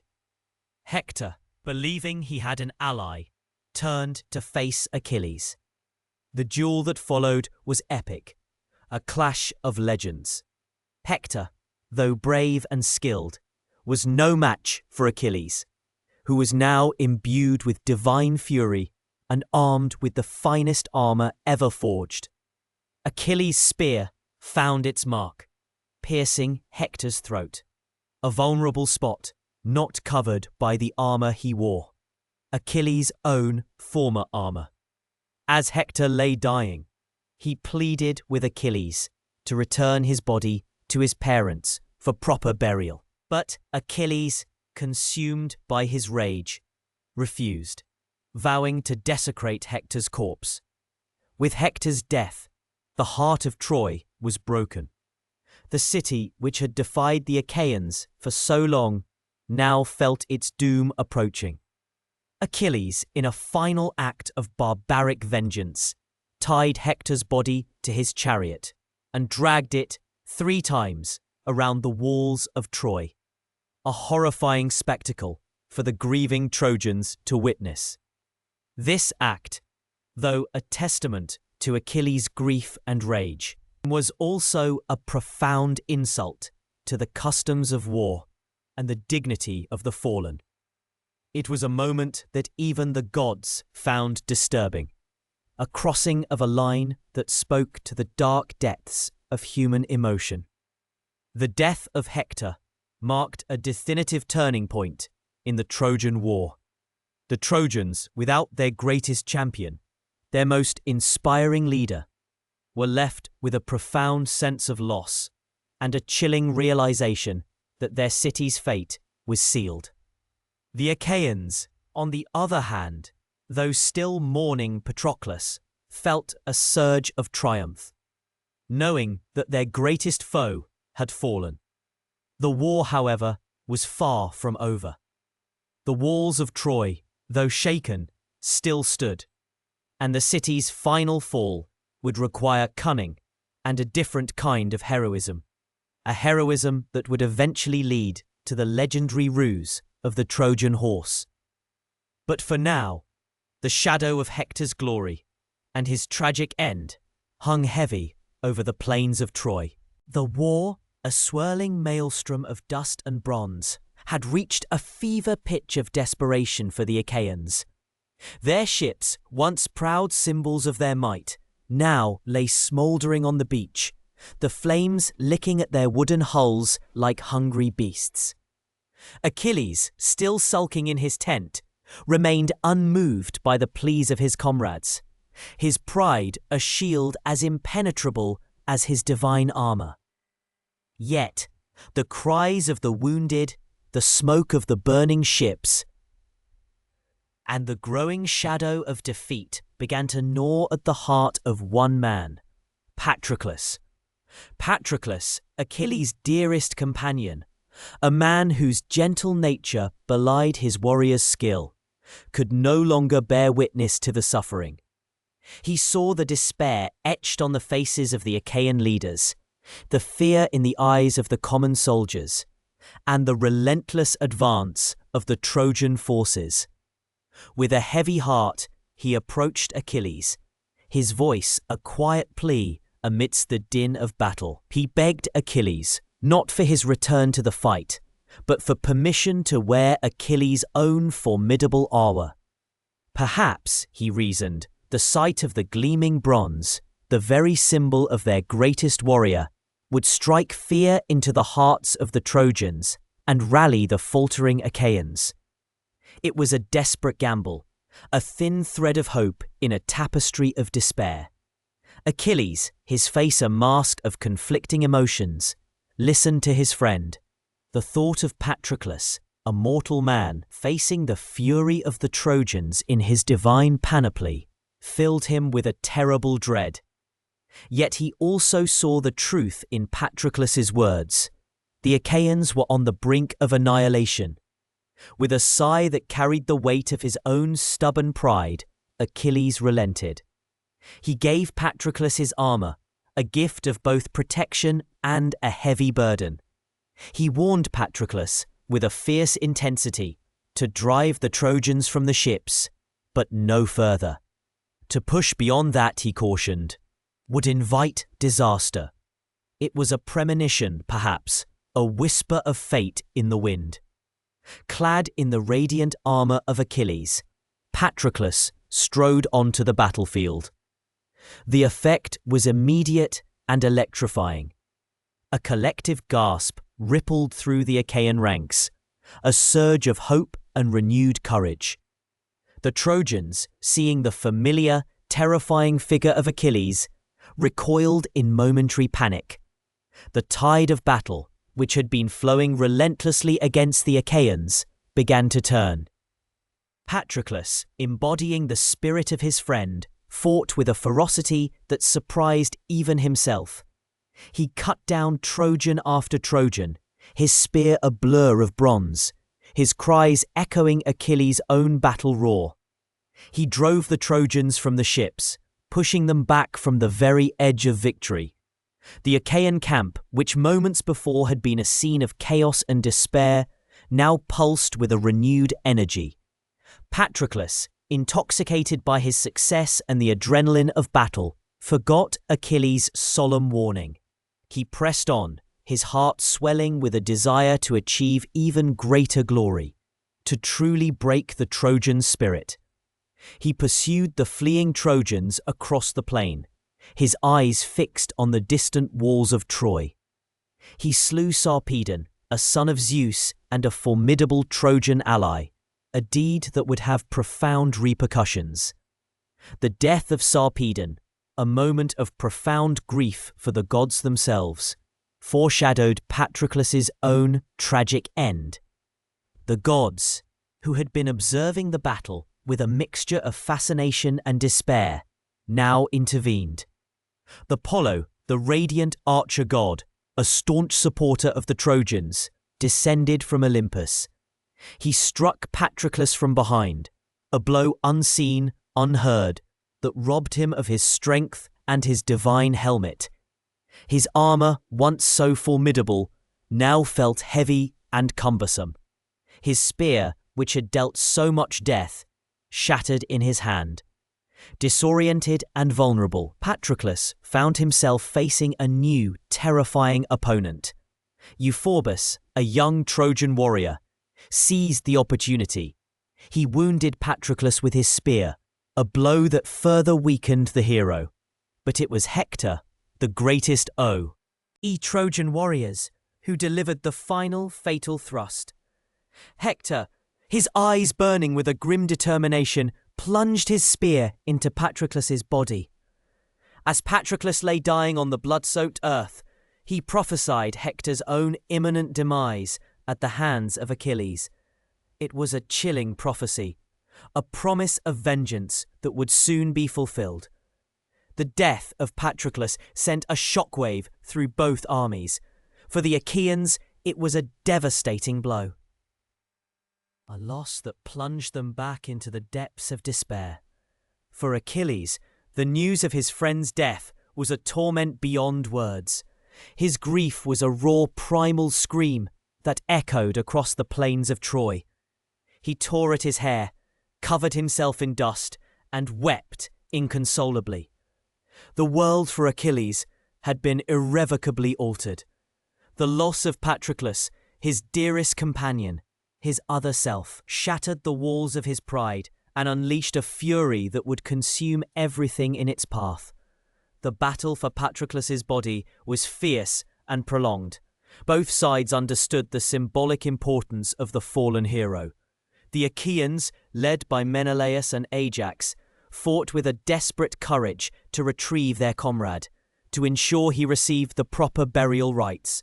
The Trojans, fueled by their recent victory, sought to despoil the body, to claim the armor of Achilles as a trophy. The struggle raged for hours, a brutal, hand-to-hand combat over the lifeless form of Patroclus. The air was thick with the clash of bronze, the cries of men, and the groans of the dying. Meanwhile, the news of Patroclus's death reached Achilles. The messenger, Antilochus, son of Nestor, delivered the devastating tidings. Achilles' reaction was one of pure, unadulterated agony. His grief was so profound that it moved even the immortal goddesses who witnessed it. His mother, Thetis, a sea nymph, heard his cries from the depths of the ocean and rose to comfort him. She knew, with the terrible foresight of the gods, that her son's return to battle would seal his own fate. Yet, she also understood the unbreakable bond between Achilles and Patroclus and the inexorable pull of vengeance. Achilles, consumed by a burning desire for revenge, vowed to kill Hector, but he was without his armor, which had been stripped from Patroclus's body by the Trojans. His mother, Thetis, knowing the urgency of his need, journeyed to the forge of Hephaestus, the divine smith. There, she pleaded with the god to craft new armor for her son, armor worthy of a hero, armor that would strike fear into the hearts of his enemies. Hephaestus, moved by her plea, set to work, his divine artistry creating a shield of unparalleled beauty and power. A work of art that depicted the entire cosmos, a microcosm of the world Achilles was about to re-enter. The new armor, gleaming and formidable, arrived at the Achaean camp. Achilles, clad in the divine panoply, was a terrifying sight. His eyes, once clouded with grief, now burned with a cold, relentless fury. He was no longer the sulking warrior, but a force of nature, an embodiment of wrath. He called an assembly of the Achaeans, publicly renouncing his feud with Agamemnon and declaring his intention to return to battle. The Achaeans, witnessing this transformation, felt a surge of hope mingled with a profound sense of dread. They knew that Achilles' return meant not only victory, but also a terrible reckoning. Historians still debate the precise psychological impact of Patroclus's death on Achilles. Was it simply grief, or did it awaken a deeper, more primal rage that had always lain dormant within him? Some scholars suggest that Achilles' withdrawal from battle was a form of self-punishment, a deliberate act of defiance against the world that had wronged him.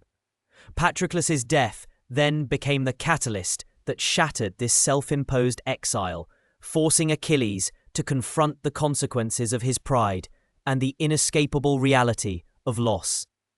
The bond between Achilles and Patroclus, often depicted as one of the deepest friendships in ancient literature, is also a subject of ongoing scholarly discussion. While ancient Greek society had different norms regarding male relationships, the intensity of Achilles' grief has led some modern interpretations to explore the possibility of a romantic dimension to their bond, though this remains a point of contention among classicists. The day Achilles returned to battle was a day of terror for the Trojans. He swept across the plain like a hurricane, his new armor flashing in the sun, his spear a deadly extension of his rage. He sought only one man, Hector. The river Scamander, choked with the bodies of the slain, ran red with blood. Achilles, in his frenzy, even fought against the river god himself, a testament to the sheer scale of his wrath. He was an unstoppable force, a godlike figure of destruction, driven by a singular, consuming purpose. The Trojans, witnessing Achilles' rampage, retreated in terror behind the walls of their city. Only Hector, bound by his sense of duty and his own warrior's code, remained outside, awaiting his inevitable confrontation with Achilles. His parents, King Priam and Queen Hecuba, pleaded with him from the city walls, begging him to come inside, to save himself from the wrath of the Achaean hero. But Hector, knowing the fate that awaited him, stood firm. He had made his choice, and he would face it with courage. The duel between Achilles and Hector was the climactic moment of the Trojan War, a confrontation that had been building for years. It was a clash of titans, two of the greatest warriors of their age, destined to meet in a final, deadly embrace. Hector, though brave, was no match for the divinely armoured and grief-stricken Achilles. After a desperate chase around the walls of Troy, Achilles finally cornered Hector. The battle was swift and brutal. Achilles, guided by the memory of Patroclus, plunged his spear into Hector's throat, a fatal blow. With Hector fallen, Achilles' vengeance was complete, but his grief remained. In a final act of desecration, fueled by his consuming rage, Achilles dragged Hector's body behind his chariot, circling the walls of Troy, a brutal display of triumph and a profound dishonour to the fallen hero. This act, while satisfying Achilles' immediate need for retribution, also sparked a moral debate even among the ancient Greeks. Was it a justified act of vengeance or a descent into barbarism? The ancient texts themselves present this moment with a sense of both horror and tragic inevitability. The death of Hector marked a turning point in the war. The Trojans had lost their greatest defender, their most valiant champion. Their morale was shattered, their hopes all but extinguished. The city, once seemingly impregnable, now felt vulnerable. Exposed. The loss of Hector was a wound from which Troy would never recover. It was a prelude to the city's eventual downfall, a dark omen of the destruction that lay ahead. The prophecy of Patroclus, whispered on his dying breath, had come to pass. The wheel of fate, once set in motion, continued its relentless turn. The news reached Achilles like a spear to the heart, shattering the fragile peace he had found in his self-imposed exile. Patroclus, his dearest companion, his beloved friend, was dead. The Achaeans had been pushed back to their ships, their resolve faltering, and in a desperate attempt to rally them, Patroclus had donned Achilles' own armour, hoping to strike fear into the Trojan ranks. But the disguise had not saved him. He had fallen at the hands of Hector. The noblest of Trojan warriors, and the armour of Achilles, a gift from the gods, was now a spoil of war, stripped from Patroclus's lifeless body. A howl of anguish tore from Achilles' throat, a sound that echoed across the plains of Troy and surely reached the ears of the gods themselves. His mother, the sea nymph Thetis, heard his cry from the depths of the ocean and rose, her heart heavy with maternal grief. She knew the prophecy that bound her son, a long life without glory, or a short life filled with eternal fame. Patroclus's death had sealed his fate. Thetis ascended to Olympus, her silver feet treading the sacred halls, and pleaded with Hephaestus, the divine smith, to forge new armour for her son. And Hephaestus, with his mighty hammer and divine artistry, created a shield unlike any other, a masterpiece depicting the cosmos, the earth, the sea, and the daily lives of mortals, all shimmering with impossible beauty. He crafted a helmet, greaves, and a breastplate, each piece imbued with the power of the gods, ready to adorn the greatest warrior of his age. Back on the plains of Troy, the Achaean camp was in disarray. The loss of Patroclus had plunged them into despair, and the sight of Achilles, still consumed by grief, was a stark reminder of their vulnerability. But when Thetis arrived, bearing the gleaming armour, a new kind of energy crackled through the air. Achilles donned the divine panoply, and as he did, his grief transmuted into a cold, burning rage, a thirst for vengeance that was palpable, almost a physical force. His eyes, once shadowed by sorrow, now blazed with an unholy light. He strode forth, a terrifying apparition, the divine armor glinting under the Trojan sun. The Achaean warriors, who had been on the brink of defeat, felt a surge of renewed courage, a desperate hope ignited by the return of their champion. But for the Trojans, the sight of Achilles, resurrected from his self-imposed exile, was a vision of impending doom. Their hearts, which had soared with recent victories, now plummeted with dread. Achilles' first actions on the battlefield were nothing short of a whirlwind of destruction. He sought out Hector, his mind singularly focused on the man who had slain his friend. But first, he cut a swathe through the Trojan ranks, his spear a blur, his sword a flash of deadly silver. The Scamander River, which flowed through the Trojan plain, ran red with the blood of the fallen, a grim testament to Achilles' fury. So many bodies choked its waters that the river god, angered by the desecration, rose in his watery form and attacked Achilles. A truly extraordinary moment where the natural world itself rebelled against the sheer scale of human violence. Achilles, undeterred, fought the river god, a testament to his almost superhuman strength and divine favor, until Hephaestus intervened with his fiery breath, driving the river back into its banks. The Trojans, witnessing this terrifying display, retreated behind the safety of their city walls, their morale shattered. Only Hector, bound by his honor and his love for his city, remained outside. His father, King Priam, and his mother, Hecuba, pleaded with him from the ramparts, their voices filled with terror, begging him to come inside, to save himself. But Hector, knowing the consequences of his actions, knowing that he had brought this wrath upon his people by slaying Patroclus, stood firm. He had faced Achilles before, and though he knew the risks, he would not abandon his post. 3 times.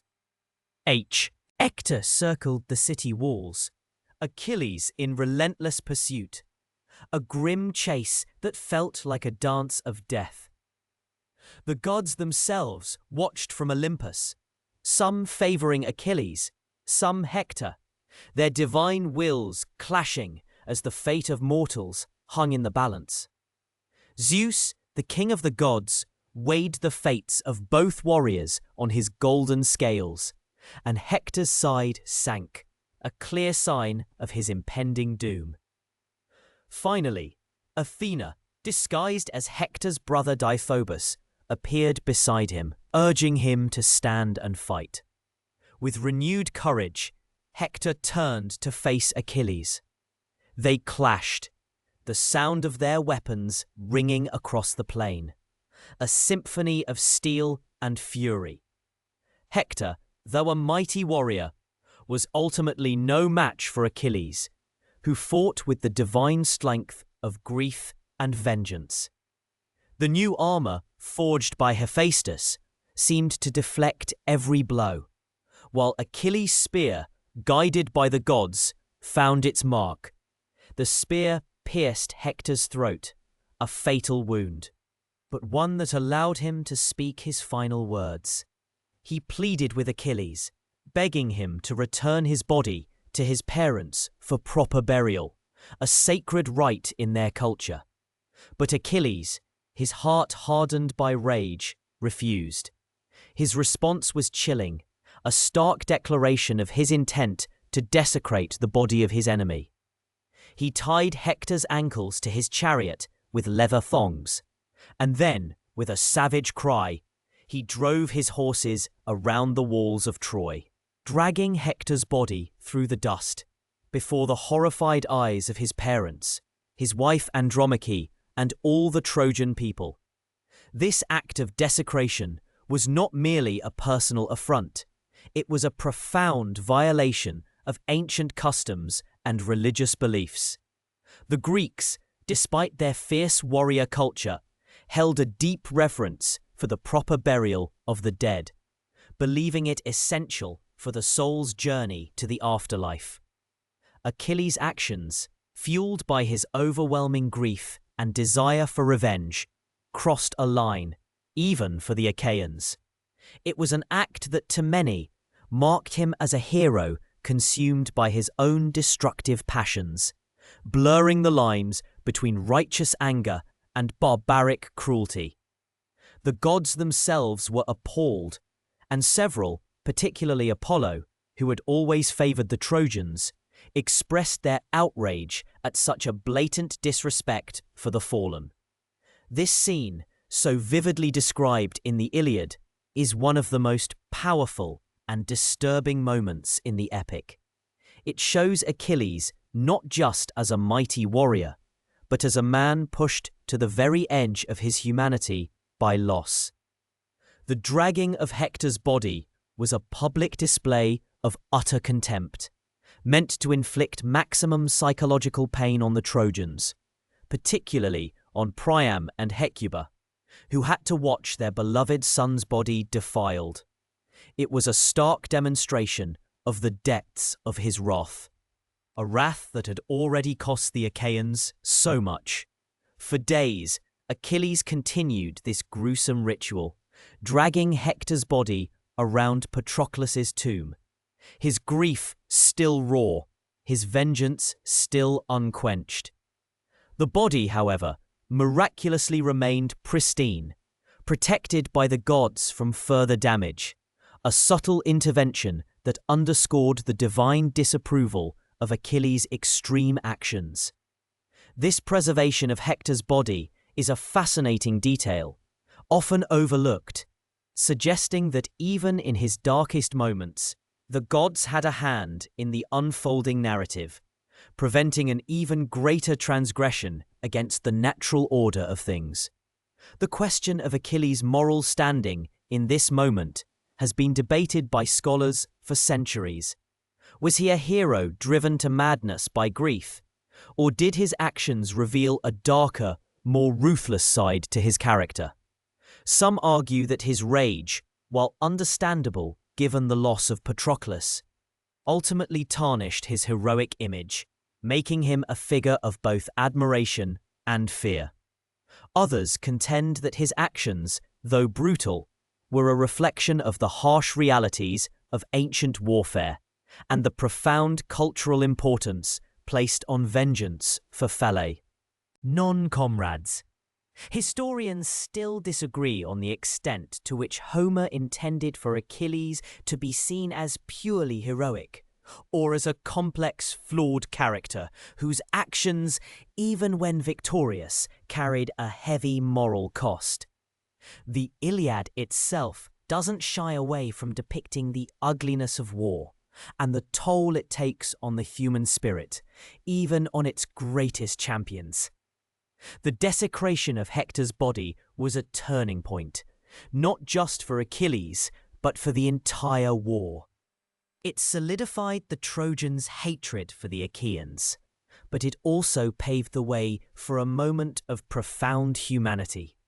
For even in the depths of his rage, Achilles was still capable of empathy, a flicker of his former self. This would manifest in one of the epic's most poignant scenes, a testament to the enduring power of shared sorrow. The gods, witnessing Achilles' relentless cruelty, decided to intervene. Zeus sent Iris, the messenger goddess, to King Priam, urging him to go to Achilles' tent and ransom his son's body. At the same time, Thetis visited Achilles, conveying Zeus's command that he release Hector's corpse. It was a perilous journey for the aged king, venturing alone into the enemy camp, relying solely on the mercy of the man who had just slain his son. Guided by Hermes, Priam entered Achilles' tent, a scene of stark contrast. The old king, humbled and grief-stricken, kneeling before the fierce warrior. Priam's plea was heartbreaking, a father begging for the body of his son, reminding Achilles of his own father, Peleus, and the grief he would one day feel. He offered a vast ransom, gold and treasures beyond measure, all for the dignity of a proper burial. And in that moment, something shifted within Achilles. The image of his own father, old and vulnerable, facing the prospect of losing his son, resonated deeply. He saw in Priam's tears a reflection of his own sorrow for Patroclus. The rage that had consumed him began to recede, replaced by a profound sense of shared humanity, a recognition of the universal pain of loss. Achilles wept with Priam, two enemies united by their grief, a powerful and unexpected moment of connection amidst the brutality of war. Achilles accepted the ransom, and with his own hands he lifted Hector's body, now cleansed and prepared, onto a wagon. He granted Priam a truce of 12 days for the funeral rites, a period of peace amidst the ongoing conflict, a testament to the fragile truce forged between two grieving men. It was a moment of profound reconciliation, not of the war itself, but of the human spirit, a brief respite from the endless cycle of violence. The return of Hector's body to Troy was met with a mixture of profound sorrow and relief. The city mourned its greatest defender, but they also rejoiced that he could finally receive a proper burial. For 9 days, the Trojans gathered wood, building a massive pyre for their fallen hero. On the 10th day, they cremated his body, placing his ashes in a golden urn, which was then laid to rest in a deep grave covered with large stones. The funeral feast that followed was a solemn affair, a final tribute to the man who had fought so valiantly for his city. With Hector's burial, the Iliad concludes. But the Trojan War, of course, did not. The truce was a temporary pause, a moment of reflection before the inevitable resumption of hostilities. Achilles had avenged Patroclus, but his own fate, foretold by his mother, still loomed large.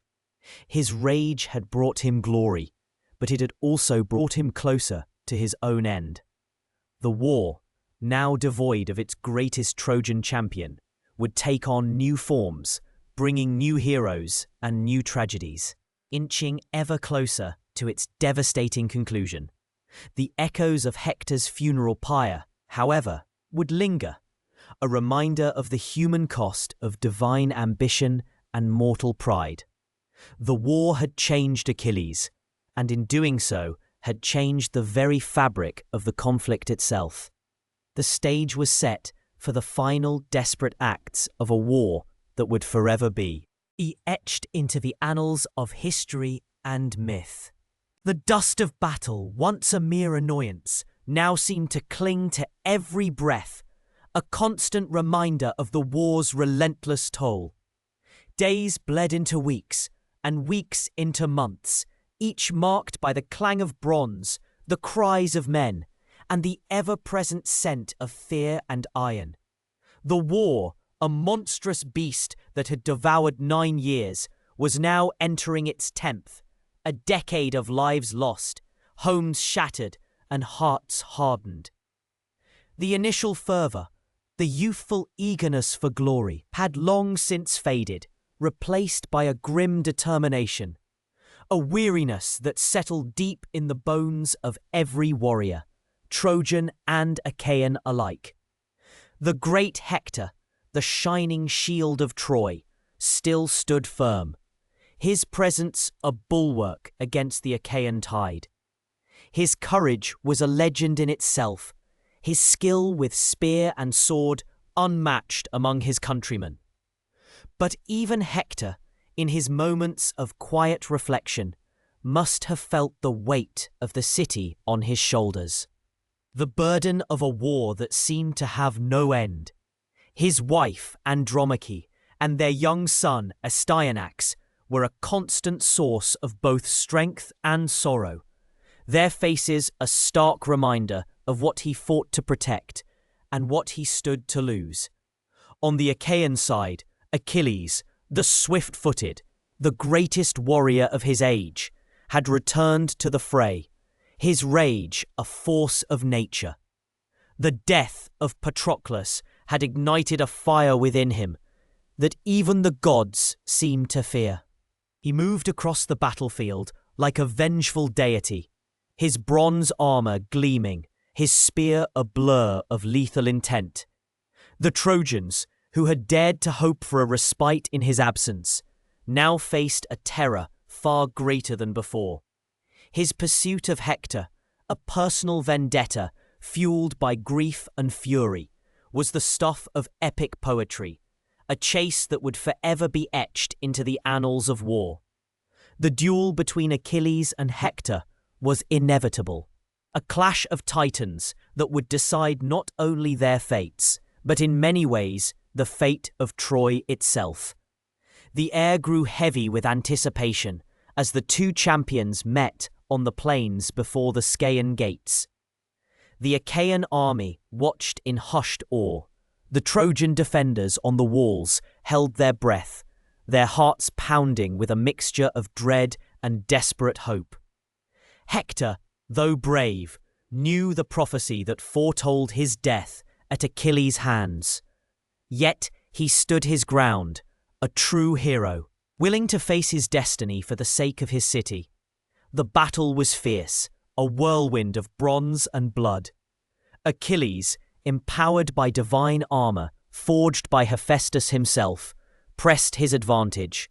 Hector, though skilled and courageous, was ultimately outmatched. The gods, it is said, played their part, with Athena deceiving Hector, leading him to believe his brother Deiphobus stood by his side. The deception was cruel, a testament to the gods' actions.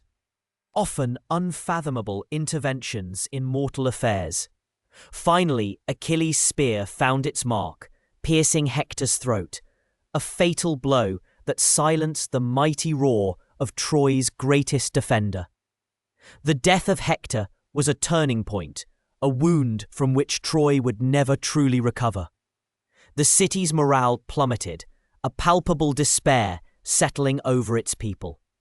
Achilles, in his grief-fueled rage, desecrated Hector's body, dragging it behind his chariot around the walls of Troy, a brutal act that shocked even the hardened warriors of both sides.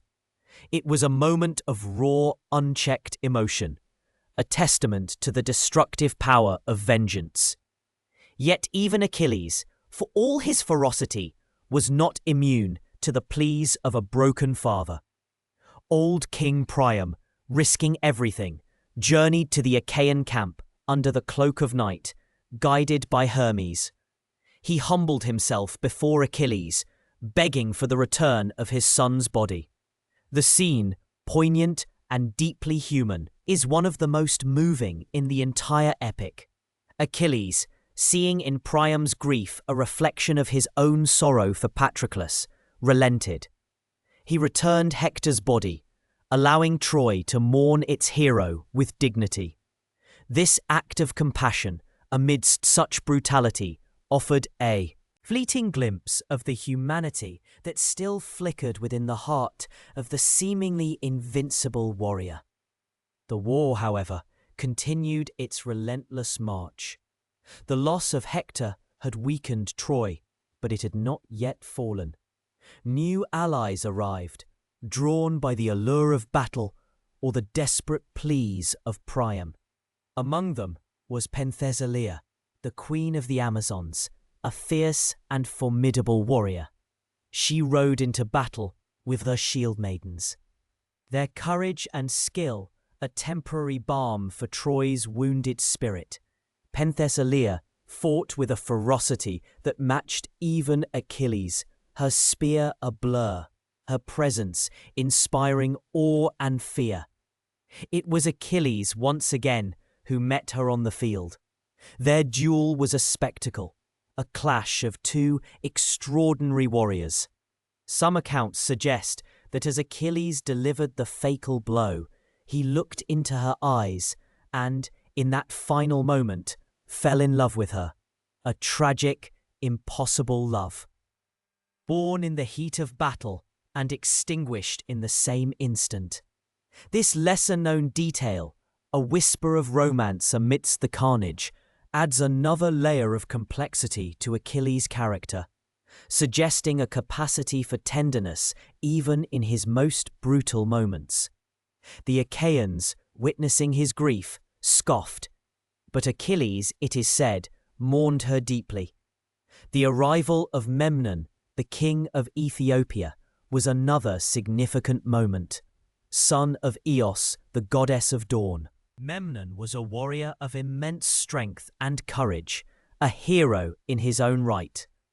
He brought with him a vast army, a glimmer of hope for the beleaguered Trojans. Memnon, like Achilles, was divinely favored, and his presence shifted the balance of power, if only for a short time. He slew Antilochus, Nestor's son, a dear friend of Achilles, reigniting the Achaean hero's fury. The stage was set for another epic confrontation. Achilles and Memnon, two demigods, two champions, met in a duel that shook the very earth.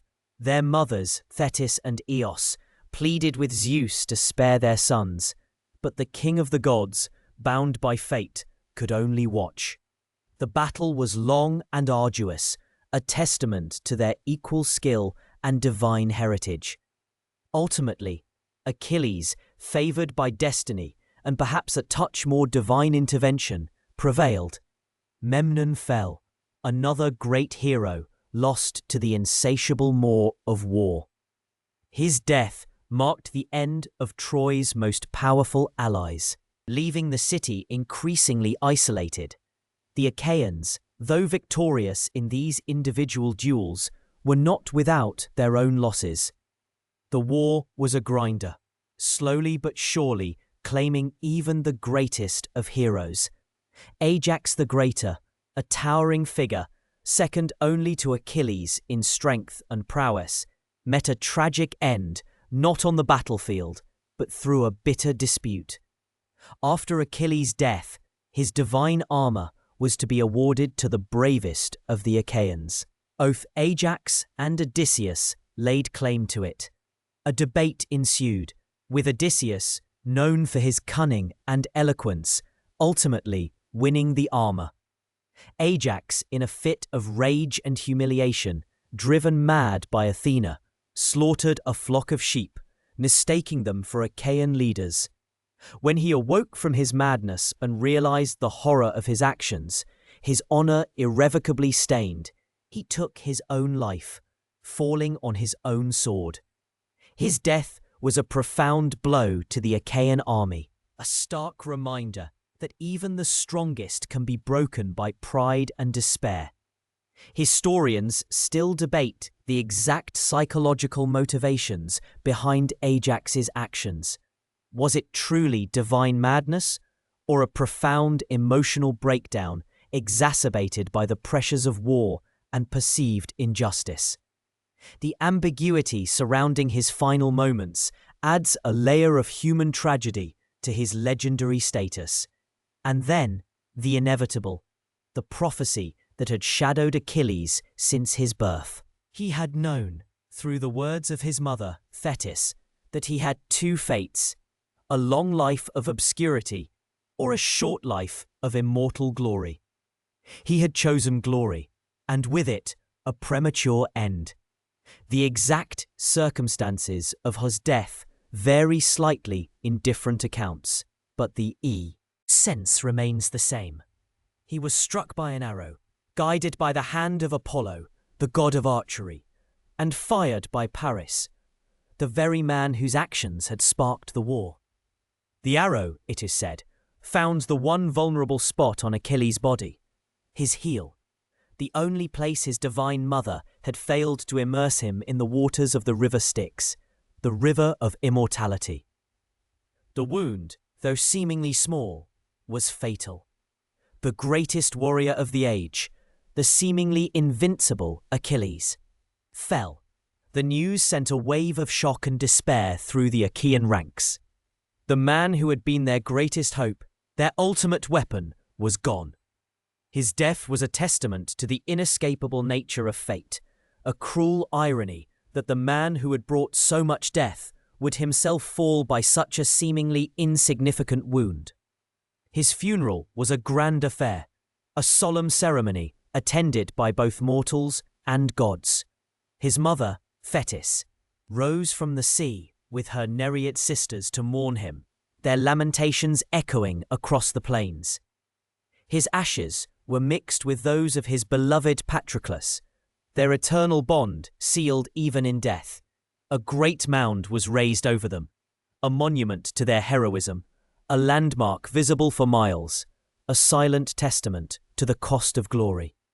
The loss of Achilles, following so closely on the heels of Ajax's tragic demise, left the Achaean army reeling.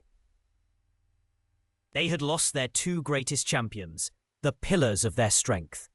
Despair began to creep into their hearts, a chilling whisper that perhaps Troy was truly unconquerable, that their decade-long struggle had been in vain. The war, which had seemed so close to its conclusion after Hector's fall, now felt like an endless, unwinnable conflict. The morale, which had soared with Achilles' return, now plummeted to new depths. The Trojans, though they had lost Hector, found renewed hope in the deaths of their greatest adversaries. Perhaps the gods were finally turning in their favour. Perhaps their city, though battered and bruised, would endure. They had faced down the greatest warriors of the Achaeans and seen them fall. A sense of weary triumph settled over the city, a fragile hope born from the ashes of their enemies. Yet despite the immense losses on both sides, the war continued. The sheer momentum of the conflict, the decade of bloodshed, made retreat almost unthinkable. Too much had been sacrificed. Too many lives had been given. The Achaeans, though disheartened, were not broken. They still had their leaders, their kings, and their cunning strategists. Odysseus, the wily king of Ithaca, still lived, his mind a weapon as potent as any spear. It was clear that brute force alone would not be enough to breach Troy's formidable walls. A new approach was needed, a strategy born not of strength, but of guile and deception. The war had reached a stalemate, a brutal equilibrium, where neither side could achieve a decisive victory through conventional means. The air was thick with the scent of impending change, a sense that the end, when it came, would be unexpected, a twist of fate that no one could foresee. The stage was set for the final act, a desperate gamble that would either bring glorious victory or utter annihilation. The winds whispered of a new dawn, a new deception, and the final brutal chapter of the Trojan War.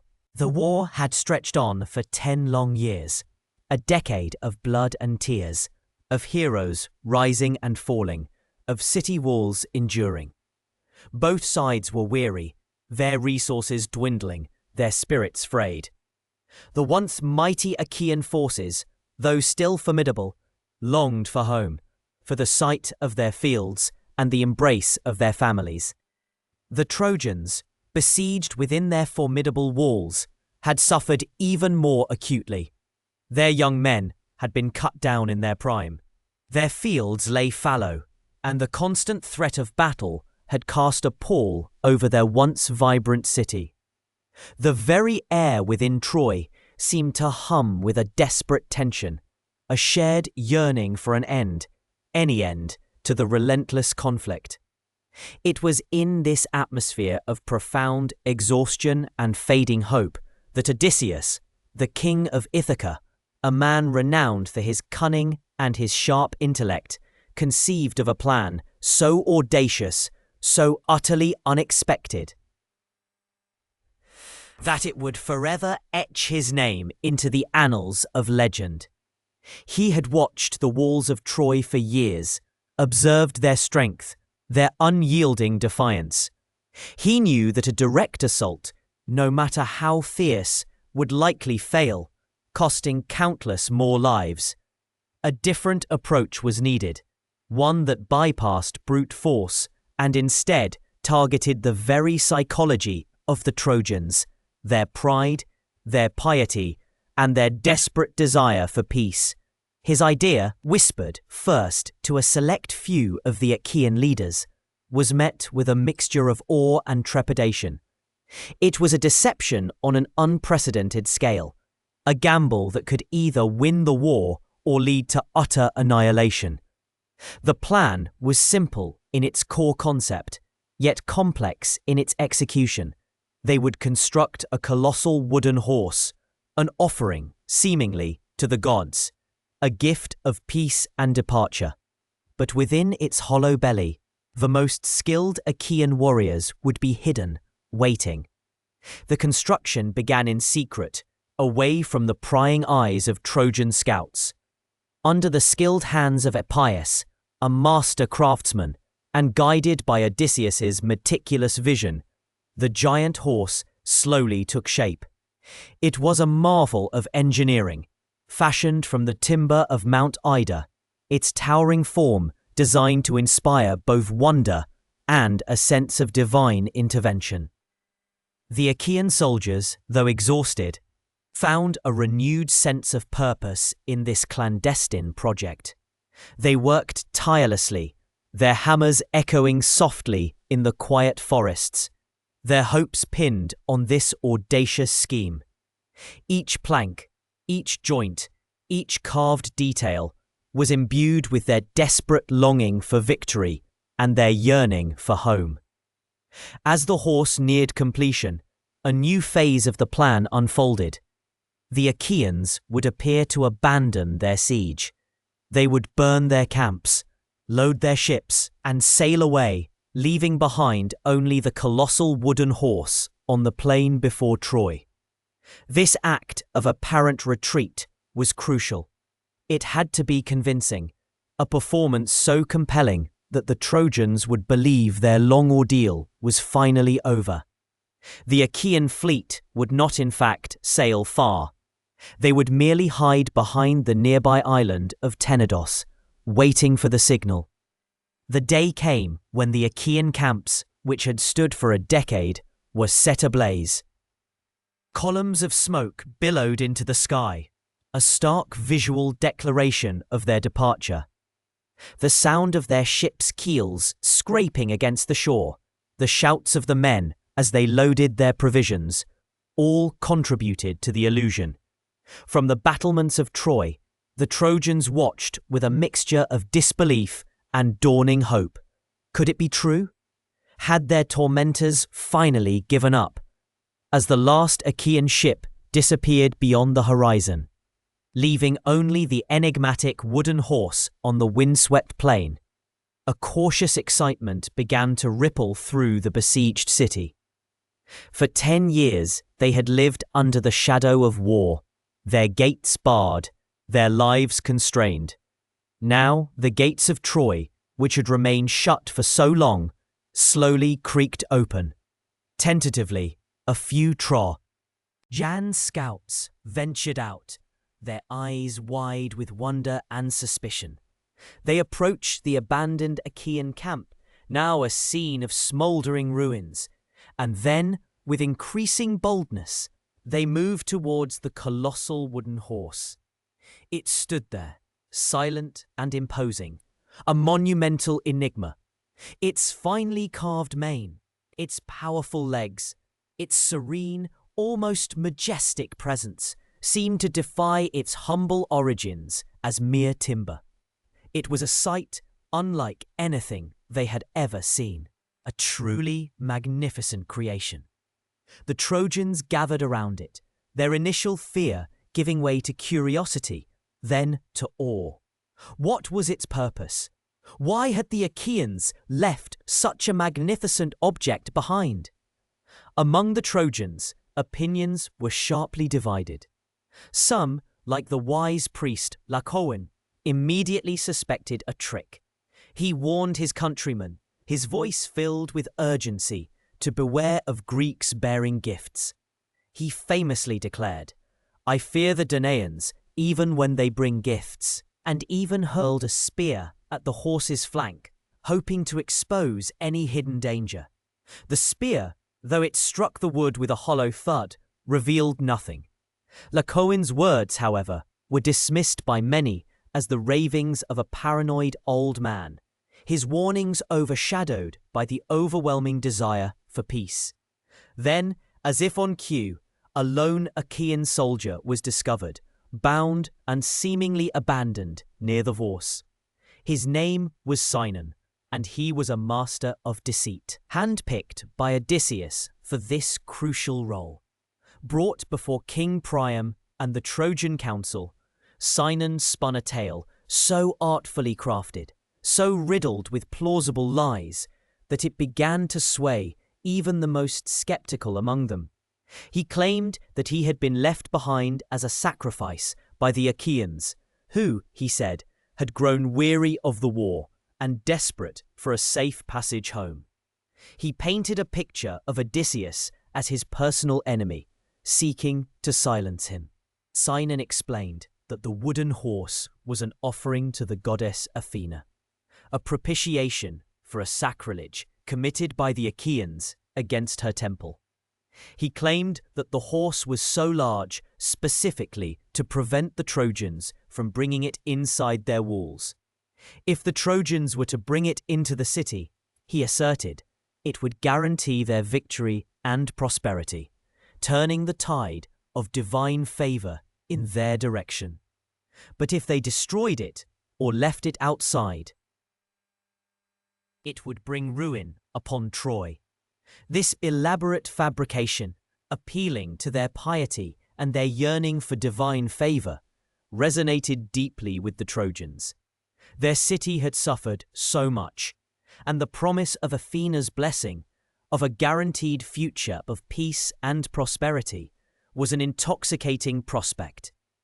Even as Laocoon continued to voice his suspicions, a terrible omen occurred. 2 immense sea serpents emerged from the waves, coiled around Laocoon and his 2 sons, and dragged them to their deaths. This horrific event was interpreted by the Trojans as divine punishment for Laocoon's sacrilege against the sacred horse. It seemed to confirm Sinon's story, silencing the last vestiges of doubt. Historians still debate whether the story of the sea serpents was a genuine natural phenomenon misinterpreted by the terrified Trojans, or a cleverly orchestrated act by the Achaeans themselves, perhaps involving some form of prearranged signal, or even a more elaborate deception involving trained creatures, though the latter is highly unlikely given the technology of the time. Regardless of its true nature, the impact of the event was undeniable. It solidified the Trojans' belief that the horse was indeed a sacred offering, a gift from the gods, and that to reject it would be to invite divine wrath. With their fears assuaged and their hopes soaring, the Trojans made their fateful decision. They would bring the magnificent wooden horse within their city walls. It was a Herculean task. The horse was enormous, too large to fit through the Scaean gate, the very gate that Hector had so often defended. So, with a collective effort born of fast, desperate hope and newfound jubilation, they began to dismantle a section of their own formidable wall, the very walls that had protected them for so long. Piece by piece, stone by stone, they created an opening large enough to admit their perceived salvation. As the sun began to set, casting long, golden shadows across the plain, the Trojans, singing songs of triumph and relief, dragged the colossal wooden horse into their city. It was a moment of profound irony. a scene of joyous celebration masking an impending catastrophe. The streets of Troy, which had known only the grim silence of siege, now echoed with cheers and laughter. The air was thick with the scent of sacrifice and revelry. For the first time in a decade, the Trojans believed they were truly free.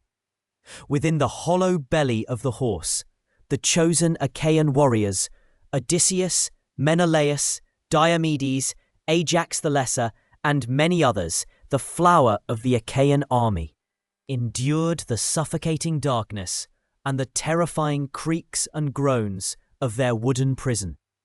They heard the sounds of the Trojans celebrating, the distant music, the shouts of joy. Each warrior, armed with his sword and shield, held his breath, his heart pounding in his chest. They knew that their lives and the fate of the entire Achaean expedition rested on the success of this daring gamble.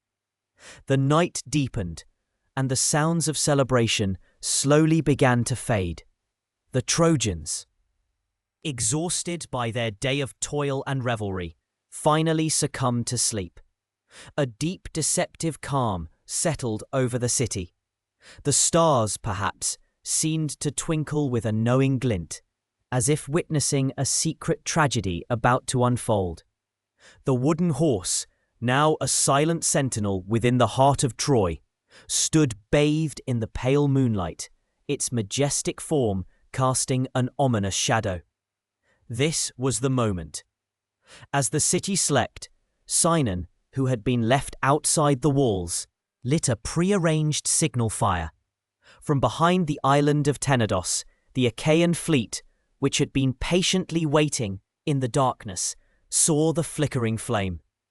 Their hearts surged with anticipation. The moment of truth had arrived. Silently, stealthily, the hidden hatch on the horse's belly opened. Odysseus, ever the leader, was the first to emerge, followed by his hand-picked band of warriors. They moved like shadows through the sleeping city, their armor muffled, their steps light. Their objective was clear: to open the main gates of Troy, the Scaean Gate, for the returning Achaean army. The city, so recently filled with revelry, was now eerily quiet, save for the distant chirping of crickets and the soft rustle of the night breeze. The Achaean warriors, their faces grim and determined, made their way to the gates. The guards, lulled into a false sense of security by the apparent end of the war, and perhaps still drowsy from the day's celebrations, were quickly and silently dispatched. The massive bolts and bars of the Scaean Gate, which had withstood a decade of siege, were now drawn back from within. The gates swung open, revealing the dark plain beyond. In the distance, the Achaean fleet, having returned from Tenedos, was already disembarking. Thousands of Achaean soldiers, their weapons gleaming faintly in the moonlight, began to pour into the unsuspecting city. The long night of Troy had begun, a night that would forever change the course of history and bring a devastating end to a proud civilization. The deceptive calm had shattered, replaced by the silent, inexorable march of fate. The horse, a silent wooden behemoth, stood sentinel within the city walls. The Trojans, their hearts still buoyant with the recent celebrations, had dragged it in, believing it a divine offering, a trophy of their hard-won victory. The sun dipped below the Scamander, painting the sky in hues of blood orange and bruised purple, a fitting prelude to the night's unfolding horror. As darkness deepened, a hush fell over the exhausted city. A deceptive peace that would soon be shattered. Within the belly of the horse, the Achaean warriors stirred. Odysseus, ever the strategist, had chosen his men carefully, the strongest, the most cunning, the most ruthless. Among them were Neoptolemus, Achilles' fierce son, and Menelaus, whose burning desire for vengeance had fueled this decade-long war. The air inside the cramped space was thick with the scent of sweat and anticipation, their breath held in collective suspense. They waited, their nerves taut as bowstrings, for the prearranged signal. The signal came from Sinon, the Achaean spy who had so masterfully orchestrated the horse's acceptance. A flickering torch, a subtle glint in the moonless night, was all it took. Silently, the trapdoor in the horse's belly opened. One by one, the warriors descended, their bronze armor gleaming faintly in the starlight. Their sandals made no sound on the dusty ground as they moved swiftly through the deserted streets, their eyes fixed on the city gates. Meanwhile, other Achaean ships, which had feigned retreat, now returned, their oars cutting through the dark Aegean waters. They landed on the shore, their armies disembarking under the cloak of night. The gates of Troy, once impregnable, were now unbarred from within. The city, which had withstood 9 years of siege, was finally breached not by force but by deception. The sudden clang of bronze, the terrified screams that pierced the night, were the first harbingers of Troy's doom. The Achaean warriors, fresh and unburdened by the long siege, poured into the sleeping city. The Trojans, roused from their slumber, were caught utterly unprepared. Panic erupted, a wave of terror that swept through the streets, drowning out the cries of the dying. Homes that had once offered sanctuary now became death traps. The slaughter was indiscriminate and brutal. Old men, women, and children, roused from their beds, met the sharp edge of Achaean swords. The air grew heavy with the smell of blood and burning timber. Priam, the venerable king, awakened by the din, donned his armor, a pathetic gesture of defiance against the inevitable. He sought refuge at the altar of Zeus, a sacred spot that offered no protection against the fury of Neoptolemus. The young warrior, fueled by a desire to avenge his father, Achilles, dragged the king from the altar and slew him, a sacrilege that would haunt the Achaeans for years to come. This act, described vividly in Virgil's Aeneid, underscores the utter breakdown of moral order during the sack. Cassandra, the prophetess, whose warnings had been tragically ignored, was seized from the temple of Athena by Ajax the Lesser. Her pleas and struggles were in vain, a final, heartbreaking testament to her unheeded prophecies. Her fate, a brutal violation within a sacred space, further illustrates the unchecked savagery of the night. The city, once a vibrant center of civilization, became a burning pyre. Flames leaped from house to house, devouring the wooden structures, turning the grand palaces and humble dwellings into roaring infernos. The smoke, thick and acrid, choked the night sky, casting a ghastly, flickering light over the carnage. The bronze-clad Achaeans moved through the inferno, their faces grim, their mission one of total annihilation. Aeneas, a Trojan prince, managed to escape the burning city, carrying his aged father, Anchises, on his shoulders, and leading his young son, Ascanius, by the hand. His wife, Creusa, was lost in the chaos, her ghost appearing to him, to you. Urge him onward to seek a new destiny. This escape, a central theme in later Roman mythology, offered a glimmer of hope amidst the despair, the promise of a future beyond the ashes of Troy. But for the vast majority of Trojans, there was no escape. By dawn, Troy was a smouldering ruin, its once proud walls breached, its people massacred or enslaved. The Achaeans had achieved their victory, but at a terrible cost. The joy of triumph was soon overshadowed by the grim reality of their actions. and the long, arduous journey home. The journey back across the Aegean was fraught with peril. The gods, angered by the sacrilege and brutality committed by the Achaeans, especially the desecration of temples and the murder of Priam, unleashed their wrath. Storms of unprecedented fury battered the returning fleets, scattering ships and drowning countless warriors. Ajax the Lesser, for his sacrilegious act against Cassandra, met a particularly gruesome end. Poseidon, at Athena's behest, shattered his ship against the rocks of the Myconian coast. Though Ajax boasted of escaping the sea, Poseidon then split the rock he clung to with his trident, sending him to his watery grave. This divine retribution served as a stark reminder of the consequences of hubris and impiety. Menelaus, the man whose wife had sparked the war, endured a 7-year odyssey before finally returning to Sparta with Helen. His ships were blown off course, landing him in Egypt and other distant lands, where he amassed great wealth but also suffered immense hardship. His return, though ultimately successful, was a testament to the capricious nature of the gods and the long shadow cast by the war.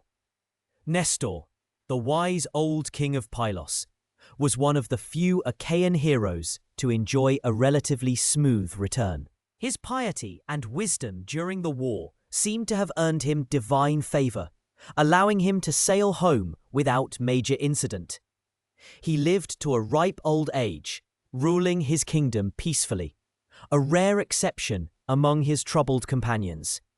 Diomedes, a valiant warrior, also faced a difficult homecoming. His wife, Achilles, had been unfaithful during his long absence, influenced by Aphrodite, whom Diomedes had wounded in battle. Forced to flee Argos, he eventually settled in Italy, founding several cities and becoming a revered figure in the region. His story illustrates the personal betrayals and fractured lives that awaited many returning heroes. Perhaps the most famous and arduous journey was that of Odysseus. His 10-year odyssey, filled with encounters with mythical creatures, vengeful gods, and treacherous seas, became the subject of epic poetry. He faced the Cyclops, the Sirens, Scylla and Charybdis, and the enchantress Circe, losing all his men along the way. Upon his eventual return to Ithaca, disguised as a beggar, he found his palace overrun by suitors vying for his wife Penelope's hand and his throne. He had to fight to reclaim his kingdom, a final, brutal battle that brought an end to his long, suffering journey. The Odyssey chronicles his incredible trials and his eventual, hard-won triumph, a narrative that has resonated through millennia. Agamemnon, the supreme commander of the Achaean forces, met a tragic end upon his return to Mycenae.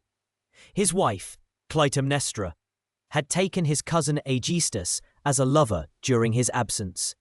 Embittered by Agamemnon's sacrifice of their daughter Iphigenia at Aulis, and perhaps by his taking of Cassandra as a war prize, Clytemnestra conspired with Aegisthus to murder him. He was killed in his bath, a brutal act of vengeance that plunged his household into further tragedy, leading to the matricide committed by his son Orestes.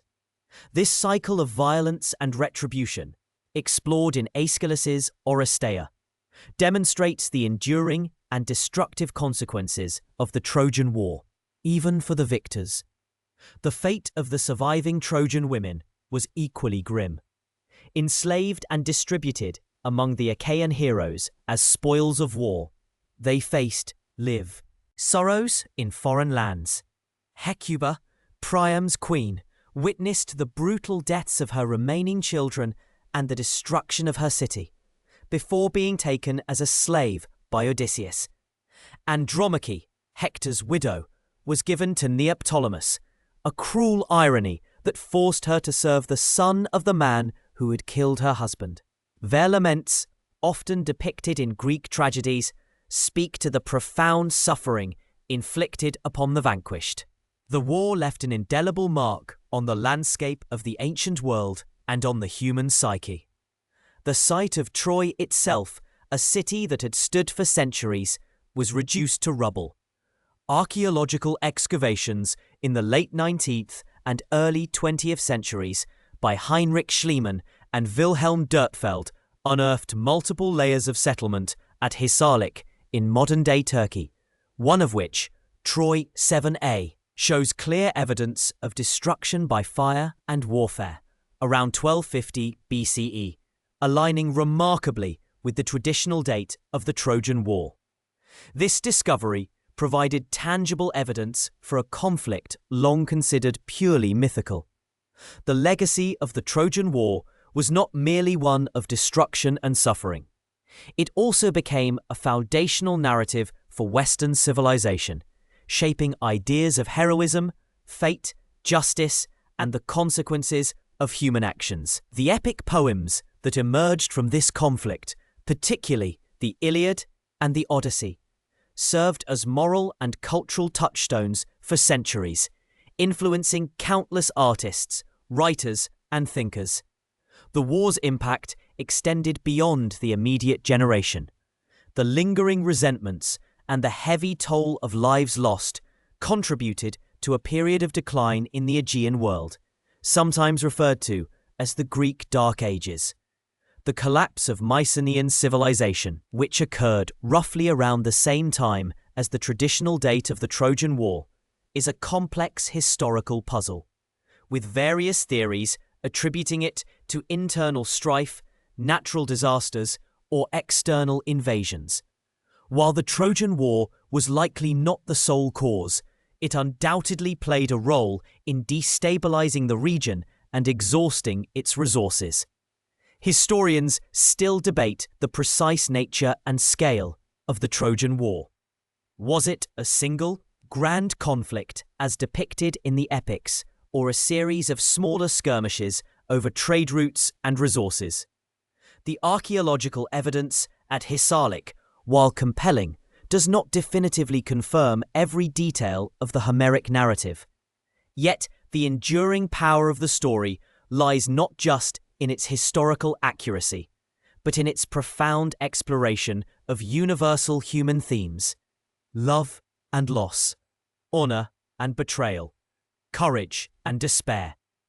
The tale of Troy's fall and the subsequent wanderings of its victors became a cautionary one.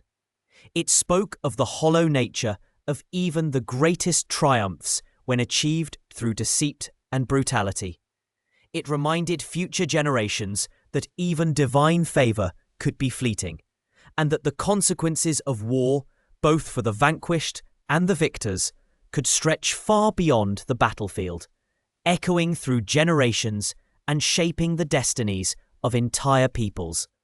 The ashes of Troy, scattered by the Aegean winds, carried with them the silent whispers of a civilization's end and the enduring memory of a war that changed the world.